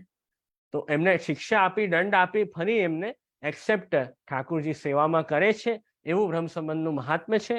આ જ વાત આપણે રામાનંદ પંડિતની વાર્તામાં પણ આવે છે કે રામાનંદ પંડિતથી પણ એકવાર વૈષ્ણવનો અપરાધ થઈ ગયો, વૈષ્ણવ માટે ખોટા વચનો બોલ્યા મુખથી, એના કારણે શ્રી મહાપ્રભુજી પણ એમના ઉપર અપ્રસન્ન થયા અને આજ્ઞા કરી કે રામાનંદ પંડિત મેં તારો ત્યાગ કર્યો, એમ આજ્ઞા કરી શ્રી મહાપ્રભુજી તો આ બીજે ગામમાં પધાર્યા. અને અહીંયા રામાનંદ પંડિત તો એટલા બધા દુઃખી થયા, એમને ફરી તાપ થયો કે હવે મારું શું થશે, મહાપ્રભુજી મારો ત્યાગ કર્યો, હવે મારું જીવન તો સાવ નકામું થઈ ગયું. એટલો બધો એમને પશ્ચાતાપ થયો. અને રસ્તામાં જતા હતા એક હલવાઈની દુકાન દેખાઈ, એમાં એક હલવાઈ જલેબી બનાવતો હતો. તો રામાનંદ પંડિત એમણે જલેબી લીધી અને એમને આદત હતી કે કંઈ પણ પોતે લેતા એની પહેલા શ્રીનાથજીને વિનંતી કરતા કે હે શ્રીજી બાવા આપ અરોગો પછી હું લઉં, એમ શ્રીનાથજીને વિનંતી કરતા. તો એમણે શ્રીનાથજીને જલેબી ભોગ ધરી, મનથી જ વિજ્ઞપ્તિ કરીને જલેબી ભોગ ધરી. અને એ જ સમયે ત્યાં ગોવર્ધન પર્વત ઉપર શ્રી મહાપ્રભુજી આપ શ્રીજીની સેવામાં પધાર્યા. તો શ્રીનાથજીના રાજભોગ સરાવવા પધાર્યા તો શ્રી મહાપ્રભુજીએ જોયું કે શ્રીનાથજીના મુખારવિંદમાં જલેબીનું ટુકડો છે, જલેબી શ્રીનાથજીના મુખારવિંદમાં છે. શ્રી મહાપ્રભુજીએ પૂછ્યું કે અરે બાવા, શ્રીજી બાવા, આજે તો કયો ઉત્સવ છે? આજે તો આપને જલેબી ભોગ જ નથી આવી રાજભોગમાં, આપ જલેબી કેવી રીતે આરોગો છો? તો શ્રીનાથજી આજ્ઞા કરી કે આપના સેવક છે ને રામાનંદ પંડિત, એમણે મને જલેબી ભોગ ધરી છે, એવું આરોગો છું. તો શ્રી મહાપ્રભુજી કહ્યું કે મેં તો એનો ત્યાગ કર્યો છે, આપ કેવી રીતે એની સામગ્રી આરોગો છો? શ્રીનાથજીએ કહ્યું કે મેં જ તો આપને વચન આપ્યું છે કે જેનો બ્રહ્મ સંબંધ આ હે શ્રી વલ્લભ આપ કરાવશો એમનો ત્યાગ ક્યારે પણ નહીં કરું, એમ શ્રીનાથજી કહ્યું. એટલે મહાપ્રભુજીએ પણ એમનો ત્યાગ હૃદયથી નહોતો કર્યો, કેવલ એમને શિક્ષા આપવા આપે એવી રીતે આજ્ઞા કરેલી. તો આ પ્રકારે આપણે રામાનંદ પંડિતની વાર્તામાં પણ જોઈએ કે શ્રીજીએ સાક્ષાત આજ્ઞા કરી કે આ પ્રકારે મેં આપને વચન આપ્યું છે તો એને હું ક્યારે છોડી ન શકું, એને હંમેશા એ જીવને હું મારા પાસે રાખું છું. તો એવા કૃપાળુ છે ઠાકુરજી, આ પ્રસંગમાં પણ આપણે જોઈ શકીએ. અને એક સુંદર વાર્તા આવે રસખાનજીની, એમાં પણ બ્રહ્મ સંબંધનું મહાત્મ્ય આપણને જોવામાં આવે છે. એવા તો અનેક વાર્તા પ્રસંગ છે, પણ એ દ્રષ્ટિથી આપણે વાંચીએ તો આપણને ખબર પડે કે બ્રહ્મ સંબંધનું કેટલું મહાત્મ્ય છે. રસખાનજીની વાર્તા આવે કે પેલા રસખાનજી શ્રી ગુસાઈજીના સેવક નહોતા થયા, એની પેલા બહુ સંસારમાં આસક્ત હતા, લૌકિક વસ્તુઓમાં બહુ અટેચ હતા. અને એકવાર ગામમાં 4-5 લોકો વાતચીત કરતા હતા કે જો આ રસખાન એને સંસારમાં એટલી બધી આસક્તિ છે, એવી આસક્તિ જો ઠાકુરજીમાં થઈ જાય, શ્રીનાથજીમાં થઈ જાય તો આનો ઉદ્ધાર થઈ જાય. અને રસખાનજીને જોઈને માથું હલાવ્યું અમુક લોકોએ. હવે રસખાનજી જોઈ ગયા કે મને જોઈને કેમ માથું હલાવ્યું, તરત પાસે ગયા, પૂછ્યું કે ભાઈ શું વાત કરો છો, મને કહો. તો એ વૈષ્ણવોએ કહ્યું કે જુઓ, તમે આ લોક સંસારમાં એટલા બધા આસક્ત છો, એવી અટેચમેન્ટ જો તમારી ભગવાનમાં થઈ જાય તો તમારો કલ્યાણ થઈ જાય, તમે તરી જાઓ સંસાર દુઃખથી. તો રસખાનજી પૂછ્યું, અચ્છા એવું છે, એ કોણ છે ભગવાન? તો વૈષ્ણવે કીધું કે આખું જગત જેમણે બનાવ્યું છે એ ભગવાનની અમે વાત કરીએ છીએ. અચ્છા, રસખાનજીએ પૂછ્યું કે એ ભગવાનનું કોઈ ચિત્ર છે તમારી પાસે? એ કેવા દેખાય ઠાકુરજી, કેવું એમનું સ્વરૂપ છે? તો એક વૈષ્ણવ હતા, એમની પાસે શ્રીનાથજીનો ચિત્ર હતો, એમણે બતાવ્યો, એમાં સુંદર મુકુટ કાચનીનો શૃંગાર હતો. એ ચિત્રના દર્શન કરાવ્યા. તો રસખાનજીએ દર્શન કર્યા, એમને તો એ ચિત્ર બહુ ગમી ગયું. એમણે હવે વિચાર્યું કે આ શ્રી ગોવર્ધનનાથજી શ્રીનાથજી જ્યાં બિરાજે છે, મારે એમના દર્શન કરવા છે, મારે એમને પ્રાપ્ત કરવા છે. હવે એમણે મનમાં વિચારી લીધું, ઘણા બધા મંદિરોમાં ગયા પણ શ્રીનાથજી એમને ક્યાંય ન મળ્યા. છેલ્લે ગોવર્ધન પર્વત ઉપર આવ્યા શ્રીજીના દર્શન કરવા માટે. ત્યાં જે સિંહપોર ઉપર જે બધા વ્રજવાસીઓ હતા, જે દ્વારપાલ હતા, એમણે રોક્યા, એમણે રસખાનજીને અંદર ન જવા દીધું. કેમ કે એ ટાઈમ પર 500 યર્સ પહેલા હિન્દુ અને મુસ્લિમ એમના ઘણા ઝઘડા ચાલતા, ઘણી વોર થતી. તો એવો સમય, એટલે રસખાનજીને તો મુસલમાન હતા એટલે એમને અંદર ન જવા દીધા, બહાર કાઢી મૂક્યા એમને કે તમને દર્શન નહીં થાય અંદર. એટલે રસખાનજી તો બહુ ઈચ્છાથી આવ્યા શ્રીનાથજીના કે મને દર્શન થશે, અને ન થયા દર્શન તો ઘણા દુઃખી થયા. અને એટલા બધા દુઃખી થયા કે 2-3 દિવસ સુધી એમણે કંઈ ખાધું પણ નહીં, કંઈ ભોજન જ ન કર્યા. એ સ્થિતિ એમની થઈ. હવે શ્રીનાથજીથી રહેવાયું નહીં, શ્રીનાથજીથી એમનું દુઃખ સહન ન થયું. એટલે શ્રીનાથજીએ વિચાર્યું કે હવે તો હું આમને રસખાનજીને દર્શન આપી જ દઉં. કેટલા બિચારા મારા દર્શનની ઈચ્છા રાખે છે, તો હવે દર્શન આપી દઉં. તો શ્રીનાથજીએ રસખાનજીને દર્શન આપ્યા, સુંદર વેણુનાદ કર્યો. હવે જેવા સ્વરૂપના દર્શન એમણે ચિત્રમાં કર્યા હતા, એ જ સ્વરૂપથી શ્રીનાથજી એમને દર્શન આપ્યા. એટલે ઘણા પ્રસન્ન થયા રસખાનજી કે જુઓ, શ્રી ગોવર્ધનનાથજીના મને દર્શન થયા. અને હવે દર્શન કરીને શ્રીનાથજીને પકડવા દોડ્યા, શ્રીનાથજીને સ્પર્શ કરવા દોડ્યા. તો શ્રીજીએ જોયું કે મને તો સ્પર્શ કરવા આવી રહ્યો છે, એટલે શ્રીનાથજી અંતર ધ્યાન થઈ ગયા, અદ્રશ્ય થઈ ગયા. અને શ્રીનાથજી શ્રી ગુસાઈજી પાસે પધાર્યા અને ગુસાઈજીને આજ્ઞા કરી કે એક જીવ છે, જીવ તો બહુ સારો છે, દૈવી જીવ છે, મેં એને દર્શન પણ આપ્યા, એને બહુ ઈચ્છા હતી એટલે, પણ એનો હવે આપ અંગીકાર કરો. એ મને સ્પર્શ કરવા આવતો એટલે હું અંતર ધ્યાન થઈ ગયો. તો શ્રીનાથજીએ શ્રી ગુસાઈજીને કહ્યું કે જો મેં તો શ્રી વલ્લભને વચન આપ્યું છે કે જે જીવનો આપ બ્રહ્મ સંબંધ કરાવશો એની સાથે જ હું વાત કરીશ, એને જ અનુભવ જતાવીશ, અને જે જીવને આપ બ્રહ્મ સંબંધ કરાવશો એના હાથની ધરેલી સામગ્રી જ હું આરોગીશ, અને જેને બ્રહ્મ સંબંધ આપ કરાવશો એ જ મારો સ્પર્શ કરી શકશે, એ જ મારા સ્વરૂપને સ્પર્શ કરી શકશે. એમ શ્રીનાથજીએ શ્રી ગુસાઈજીને કહ્યું કે મારી તો આ પ્રતિજ્ઞા છે, મારો વચન છે.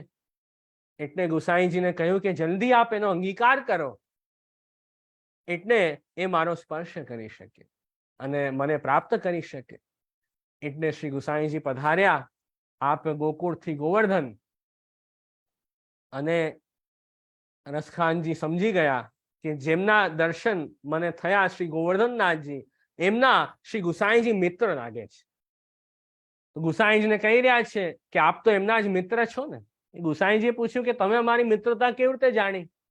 તો રસખાનજી કે જ્યારથી આપ પધાર્યા છો ત્યારથી આપની દ્રષ્ટિ તો શ્રીનાથજીના મંદિર તરફ જ છે, એટલે હું સમજી ગયો કે આપનો ખાસ સંબંધ છે શ્રીનાથજી સાથે, એટલે મને પણ એમના સાથે મળાવી દો, મારી પણ મિત્રતા એમના સાથે શ્રીનાથજી સાથે કરાવી દો. એમ રસખાનજીએ વિનંતી કરી. એટલે શ્રી ગુસાઈજી એમને શ્રીનાથજીના દર્શન કરાવ્યા અને એમને અષ્ટાક્ષર અને બ્રહ્મ સંબંધની દીક્ષા આપી. અને હવે શ્રીનાથજીના દર્શન કરીને રસખાનજી બહાર જતા હતા તો શ્રીનાથજીએ એમને પકડ્યા, પકડીને આજ્ઞા કરી કે હવે ક્યાં જાય છે? હવે તો હું રોજ ગાય ચરાવવા જઉં છું, મારા સાથે તું પણ ચાલ. એમ શ્રીનાથજી એમને ગૌચારણ લીલામાં સાથે લઈ જતા. અને જેવી લીલાના દર્શન રસખાનજીને થતા એવા કવિત, દોહા, ચોપાઈ, કીર્તન બધા બનાવતા. એવો વિવિધ પ્રકારના લીલાઓના અનુભવ ઠાકુરજી રસખાનજીને કરાવતા, એવી કૃપા કરતા. તો આ વાર્તામાં પણ આપણે બ્રહ્મ સંબંધનું મહાત્મ્ય જોયું કે બ્રહ્મ સંબંધના કારણે ઠાકુરજી જો એવી વિશેષ કૃપા એમના ઉપર કરી. બ્રહ્મ સંબંધ નહોતો થયો એની પહેલા તો ઠાકુરજી અદ્રશ્ય થઈ ગયા, એમને સેવાનું સુખ ક્યાં મળ્યું? પણ બ્રહ્મ સંબંધ થતા જ પ્રભુએ બધી વિશેષ કૃપા એમના ઉપર કરી. તો આ પ્રસંગમાં પણ આપણે મહાત્મ્ય જોઈ શકીએ છીએ. અને એમ બ્રહ્મ સંબંધનું તો એટલું મહાત્મ્ય છે કે બ્રહ્મ સંબંધ થતા તો માનો આપણને નવું જન્મ મળે છે, કે આપણે એ ભક્તિ માર્ગમાં આપણો પ્રવેશ થાય છે. બ્રહ્મ સંબંધ દ્વારા પુષ્ટિ ભક્તિ માર્ગમાં આપણને એન્ટ્રી મળે છે. તો કેટલી મોટી વાત છે. કોઈ બહુ મોટી યુનિવર્સિટી હોય ત્યાં એડમિશન મળે, જેમ ઓક્સફોર્ડ યુનિવર્સિટી હોય ને મોટી મોટી યુનિવર્સિટી હોય, ત્યાં લોકો એડમિશન મળે એના માટે કેટલા પ્રયત્ન કરતા, કેટલા એફર્ટ્સ કરતા હોય, કરે કે નહીં? અને ઈચ્છા હોય કે ક્યારે મને એમાં જવા મળશે, ક્યારે મને એન્ટ્રી મળશે. તો એમ બ્રહ્મ સંબંધથી આપણને ભક્તિ માર્ગમાં પ્રવેશ મળે છે, ભક્તિ માર્ગમાં આપણે એન્ટર થઈ શકીએ. તો ઠાકોરજીની સેવા, પ્રભુનું સ્મરણ કરી શકીએ તો બહુ મોટી કૃપા છે. તો આપણે એ પ્રભુની કૃપાનો સદુપયોગ કરવો જોઈએ. ઘણા ખાલી બ્રહ્મ સંબંધ લઈને પણ પછી ભક્તિમાં કઈ આગળ વધવાના એફર્ટ્સ ન કરે તો પણ ન ચાલે. જેમ આપણને વર્લ્ડ ટૂર કરવી હોય તો ટિકિટ તો મળી જાય વર્લ્ડ ટૂર કરવાની, પણ ટિકિટ મળી જાય પછી આપણે ફ્લાઇટમાં બેસીએ જ નહીં, ખાલી ટિકિટ લઈને બેસી જઈએ તો શું થાય? તો આપણું જે ઓપોર્ચ્યુનિટી મળી, જે ચાન્સ મળ્યો એ વેસ્ટ થઈ જાય. તો બ્રહ્મ સંબંધ લઈને ખાલી આપણે બેસી નથી જવાનું, પણ એ ભક્તિ માર્ગમાં આપણે આગળ વધવાના પ્રયત્ન કરવા જોઈએ. સત્સંગ વધારે કરવું જોઈએ, સેવામાં જોડાવું જોઈએ, નિવેદનનું સ્મરણ કરવું જોઈએ, જેનાથી આપણો ભગવત ભાવ વધતો જાય. ભગવત ભાવ વધે અને વધારે ને વધારે આપણે પ્રભુ સન્મુખ થઈ શકીએ, એ આપણે પ્રયત્ન કરવા જોઈએ. નિત્ય જે છે અષ્ટાક્ષર અને પંચાક્ષર મંત્ર, જે ગદ્ય મંત્ર છે બ્રહ્મ સંબંધનો, એનો સ્મરણ નિત્ય કરવો. અને જે સંસ્કૃતમાં જે આખો ગદ્ય મંત્ર છે, પંચાક્ષર મંત્ર છે, એનો જપ કરવો, એનું સ્મરણ પણ નિત્ય કરવું.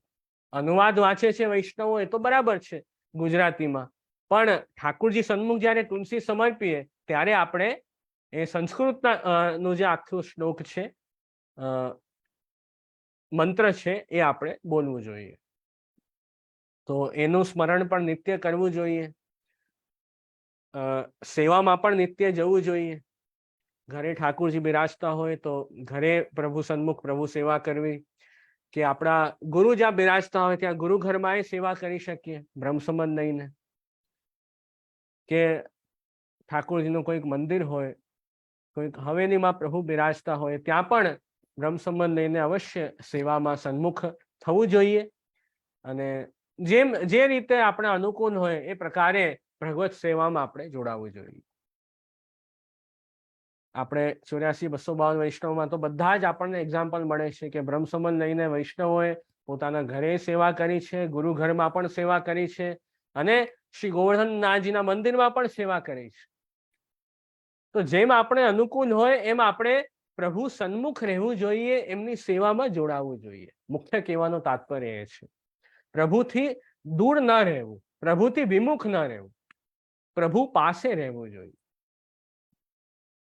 જેટલા પ્રભુની નજીક રહેશું એટલી એમની કૃપા દ્રષ્ટિ આપણા ઉપર થશે, અને જેટલા પ્રભુથી દૂર થશું એટલા આપણે દુઃખી થશું. લોકો દુઃખી કેમ થાય છે દુનિયામાં, સંસારમાં? કેમ કે પ્રભુને ભૂલી જાય છે. આ લોક સંસારમાં એવા ફસાઈ જાય છે, એવા આસક્ત થાય છે કે પ્રભુને જ ભૂલી જાય છે અને દુઃખમાં ફસાઈ જાય. તો વાસ્તવમાં આનંદ સ્વરૂપ તો ભગવાન કૃષ્ણ છે. તો એમની સન્મુખ આપણે વધારે ને વધારે રહેવું. અને બ્રહ્મ સંબંધનો ભાવ આપણને જાણવો હોય કે કેવો ભાવ આપણે ઠાકુરજીમાં રાખવો, તો એ આપણને કુંભનદાસજીની વાર્તાથી પણ જાણવા મળે છે. બ્રહ્મ સંબંધનો ભાવ, કે જલેબી ઉત્સવનો પ્રસંગ તો પ્રસિદ્ધ જ છે. શ્રી ગુસાઈજીનો ઉત્સવ શ્રીનાથજીને મનાવો તો પ્રાગટ્ય ઉત્સવ, એટલે શ્રીનાથજી આજ્ઞા કરી કે સુંદર રસરૂપ જલેબી બધા મને ભોગ ધરો. બરાબર. હવે બધા સેવકો પોતપોતાનું કોન્ટ્રીબ્યુશન આપ્યું જલેબી સિદ્ધ કરવા માટે. જે જેનાથી યથાશક્તિ બધાએ સેવા કરી. કુંભનદાસજી પણ વિચાર્યું કે મારે પણ સેવા કરવી છે, એટલે એમણે તો એમના ઘરે ભેંસ હતા, 2 ભેંસ હતા, જેમાંથી દૂધ દહીં ને બધું મળતું એમને, એ એમણે વેચી દીધા અને એનાથી જે દ્રવ્ય આવ્યું એ પ્રભુની સેવામાં લગાડ્યું, શ્રીજીની સેવામાં વિનિયોગ કર્યો. એટલે શ્રી ગુસાઈજી જ્યારે શ્રીનાથજીના મંદિરમાં પધાર્યા ત્યારે આપણે જોયું કે શ્રીનાથજી તો સરપ્રાઈઝ આપે શ્રી ગુસાઈજીને આપનો જન્મદિવસ ઉજવીને, અને આપણે જોયું કે મંદિરમાં તો અનેક જલેબીના ટોકરાઓ છે. તો ગુસાઈજીએ પૂછ્યું કે આટલી બધી સામગ્રી કેવી રીતે બની, મને બતાવો. તો મુખિયાજીએ કહ્યું કે બધા વૈષ્ણવોએ પોતપોતાનો સહયોગ કર્યો અને કુંભનદાસજીએ પણ ખૂબ સેવા કરી અને આ સુંદર જલેબી સિદ્ધ થઈ છે. તો શ્રી ગુસાઈજીએ કુંભનદાસજીને પૂછ્યું કે અરે કુંભનદાસ, અમે તો તમારા ઘરની સ્થિતિ જાણીએ છીએ, તમે આટલી સેવા કેવી રીતે કરી? તો કુંભનદાસજીએ વિનંતી કરી શ્રી ગુસાઈજીને કે મહારાજ, 2 ભેંસ મારા ઘરમાં વધારે ના હતા, એ મેં વેચી નાખ્યા. મારું શરીર, પ્રાણ, ઘર, પત્ની, પુત્ર, પરિવાર બધું વેચીને પણ જો ઠાકુરની સેવામાં નાખતું હોય ત્યારે વૈષ્ણવ ધર્મ સિદ્ધ થાય. એમ એમણે કહ્યું કે મહારાજ, અમે તો સંસારી ગ્રસ્ત છીએ, અમારાથી વૈષ્ણવ ધર્મ ક્યાં બને છે? આ તો આપની કૃપા છે કે આપ કૃપા કરીને અમારાથી સેવા કરાવો છો અને અમે સેવામાં હાથ પવિત્ર કરીએ છીએ. આ પ્રકારે કુંભનદાસજીએ ખૂબ વિનંતી કરી શ્રી ગુસાઈજીને. શ્રી ગુસાઈજીનો હૃદય ભરી આવ્યો કે વાસ્તવમાં સેવાનું સમર્પણનું સાચું સ્વરૂપ તો કુંભનદાસજીએ જ જાણે છે અને એમણે જ વર્ણન કર્યું છે. એટલે ગુસાઈજી અતિ પ્રસન્ન થયા એમના ઉપર કે આટલા સમર્પિત છે શ્રીજીની સેવામાં કે એમણે પોતાનું સર્વસ્વ શ્રીનાથજીને સમર્પિત કર્યું છે. તો એ પ્રસંગથી પણ આપણે સમર્પણનો ભાવ જોઈ શકીએ.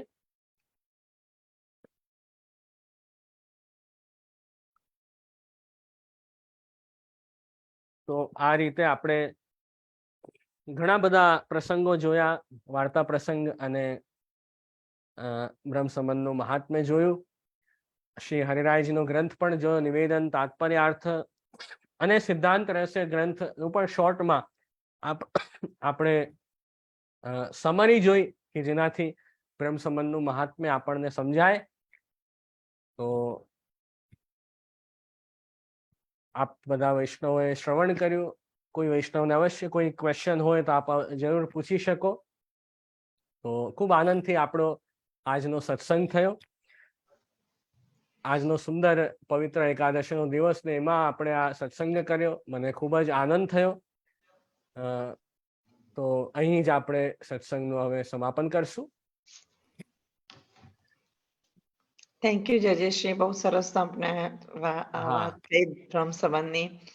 સેવા, સમર્પણ અને સ્મરણ એ ત્રણેય વિશે જે બ્રહ્મ સંબંધનું વાત કરી અને બધા બહુ સરસ એક્ઝામ્પલ્સ વૈષ્ણવોને આપ્યા. એ બદલ ખૂબ ખૂબ આભાર. અમને ઓલવેઝ રિચાર્જ કરવું જ પડે છે. બ્રહ્મ સંબંધ લીધો હોય તો બહુ નેસેસરી હોય કે રિચાર્જ આપણે કરીએ. એ સેમ ઇન્ફોર્મેશન અમુક વખતે બહુ જરૂરી હોય છે અને વૈષ્ણવોનો એક્ઝામ્પલ પણ બહુ જરૂરી હોય છે. તો કલ્પેશ અંકલ, આપને કશું એડ કરવું છે? પૂર્ણ અભિવાદન કરવાનું છે આપનો. આ બાને વર્ચ્યુઅલી આપણને આપણા દર્શન કરવાનો આપણને લાભ મળ્યો અને ખરેખર જે વિસ્તૃત આટલું આપણને બ્રહ્મ સંબંધ વિશે ખરેખર જેમ એક લગ્ન જીવન હોય એવો આ બ્રહ્મ સંબંધ ઠાકોરજી સાથેનો છે. એનો પૂરેપૂરો આપણને કરાવ્યો છે. જય શ્રી.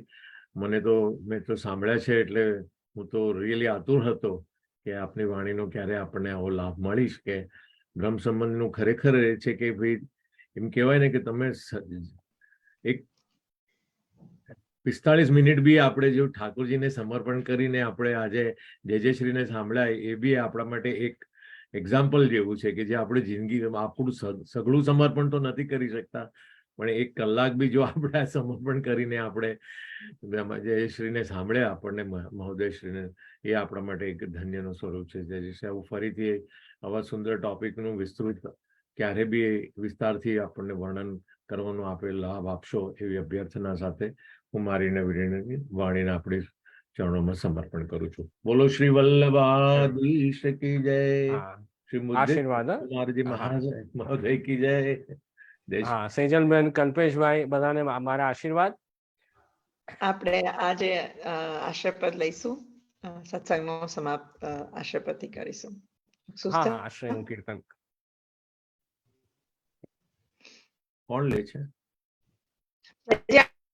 આપ તો બહુ સરસ સુંદર ગાઓ છો. તમે મંગળચરણ પણ આપે બહુ સરસ ગાધું. તમારે ગાવ તો ગઈ શકો છો. જય આશીર્વાદ. હા, ભલે એક સુંદર કીર્તન નહીં. Yes, it would be nice to hear your singing. Let's do that.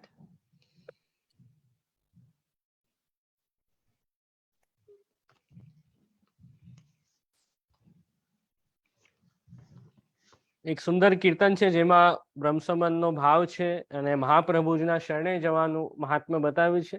Shri Vallabh તુમ શરણાગત આયો. આ કીર્તન ગાન કરી પછી દ્રઢયના ચરણના આપણે લેશું.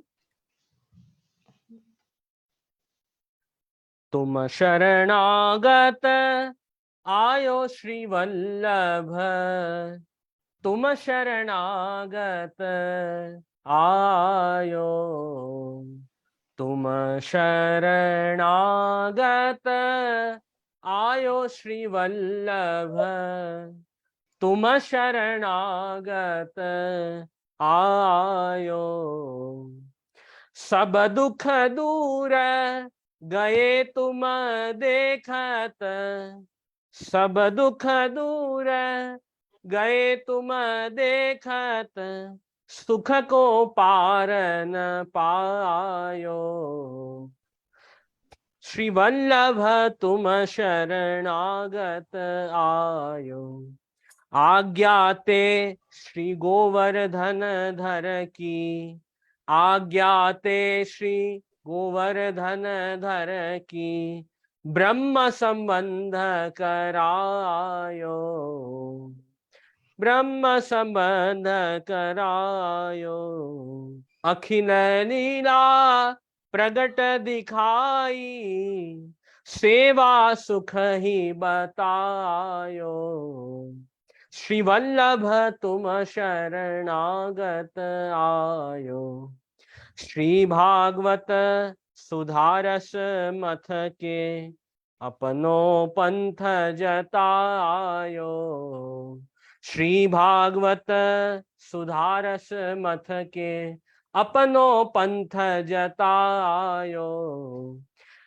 ऐसे उग्र श्री लक्ष्मण नंदन, ऐसे उग्र श्री लक्ष्मण नंदन, रसिकन के मन भायो, रसिकन के मन भायो। श्री वल्लभ तुम शरणागत आयो, तुम शरणागत आयो। श्री वल्लभ तुम शरणागत आयो, दृढ़इन चरणन केरो भरोसो, दृढ़इन चरणन केरो। श्री वल्लभ नख चंद्र छटा बिन, सब जग मांझ अंधेरो भरोसो, दृढ़इन चरणन केरो भरोसो। साधन और नहीं आकली में, जासो होय निवेरो। सूर कहा कहे विविधान धरो, बिना मोल को चेरो भरोसो, दृढ़इन चरणन केरो भरोसो, दृढ़इन चरणन केरो भरोसो, दृढ़इन चरणन केरो भरोसो।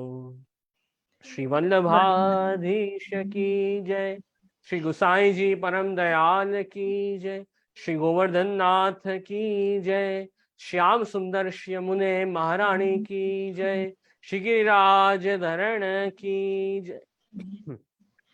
તેજશ્રી અત્યારે અમારા ઠાકોરજી સેવામાં બિરાજ્યા છે. અત્યારે અમે સન્મુખ અચ્છા. ચાલે છે સેવા, અને આપશ્રીના મુખેથી એમને આજનું આ કીર્તન મારા ઠાકોરજીને સાંભળવા મળ્યું. આજે ખરેખર અહોભાગ્ય છે, એવો સુંદર અવસર કે અમે કીર્તન ગાઈએ અને આપશ્રીનું સાંભળે તો ઠાકોરજી સાક્ષાત મહાપ્રભુજીના ભાવેથી આજે આપના કીર્તનનો આ સ્વાદ લીધો એમને, તો મને ખરેખર એક ખુશ ને આનંદમાં દેખાય છે. તો આપનો ખૂબ ખૂબ આભાર અને કૃતજ્ઞતા મારી વ્યક્ત કરું છું. હા હા, ના ખૂબ સેવા કરો. એકાદશી ના દિવસે તમે આપે અમારી સાથે સત્સંગ કર્યો બદલ ખૂબ ખૂબ આભાર. બહુ સરસ દિવસ હતો અને ખૂબ જ સરસ સત્સંગ થયો. હા, આશીર્વાદ, આશીર્વાદ. પ્રણામ જય તમને બધાને મળીને મને પણ ખૂબ આનંદ થયો. હવે બોમ્બે આવીશું ત્યારે બધાયો. હા, જરૂર આવજો. મુંબઈ આવો ત્યારે જરૂર આવજો. મળશું આપણે. હા, જરૂર જરૂર ફરી મળશું, પાછા મળશું. પ્રણામ જય જય. હા, આશીર્વાદ. હા.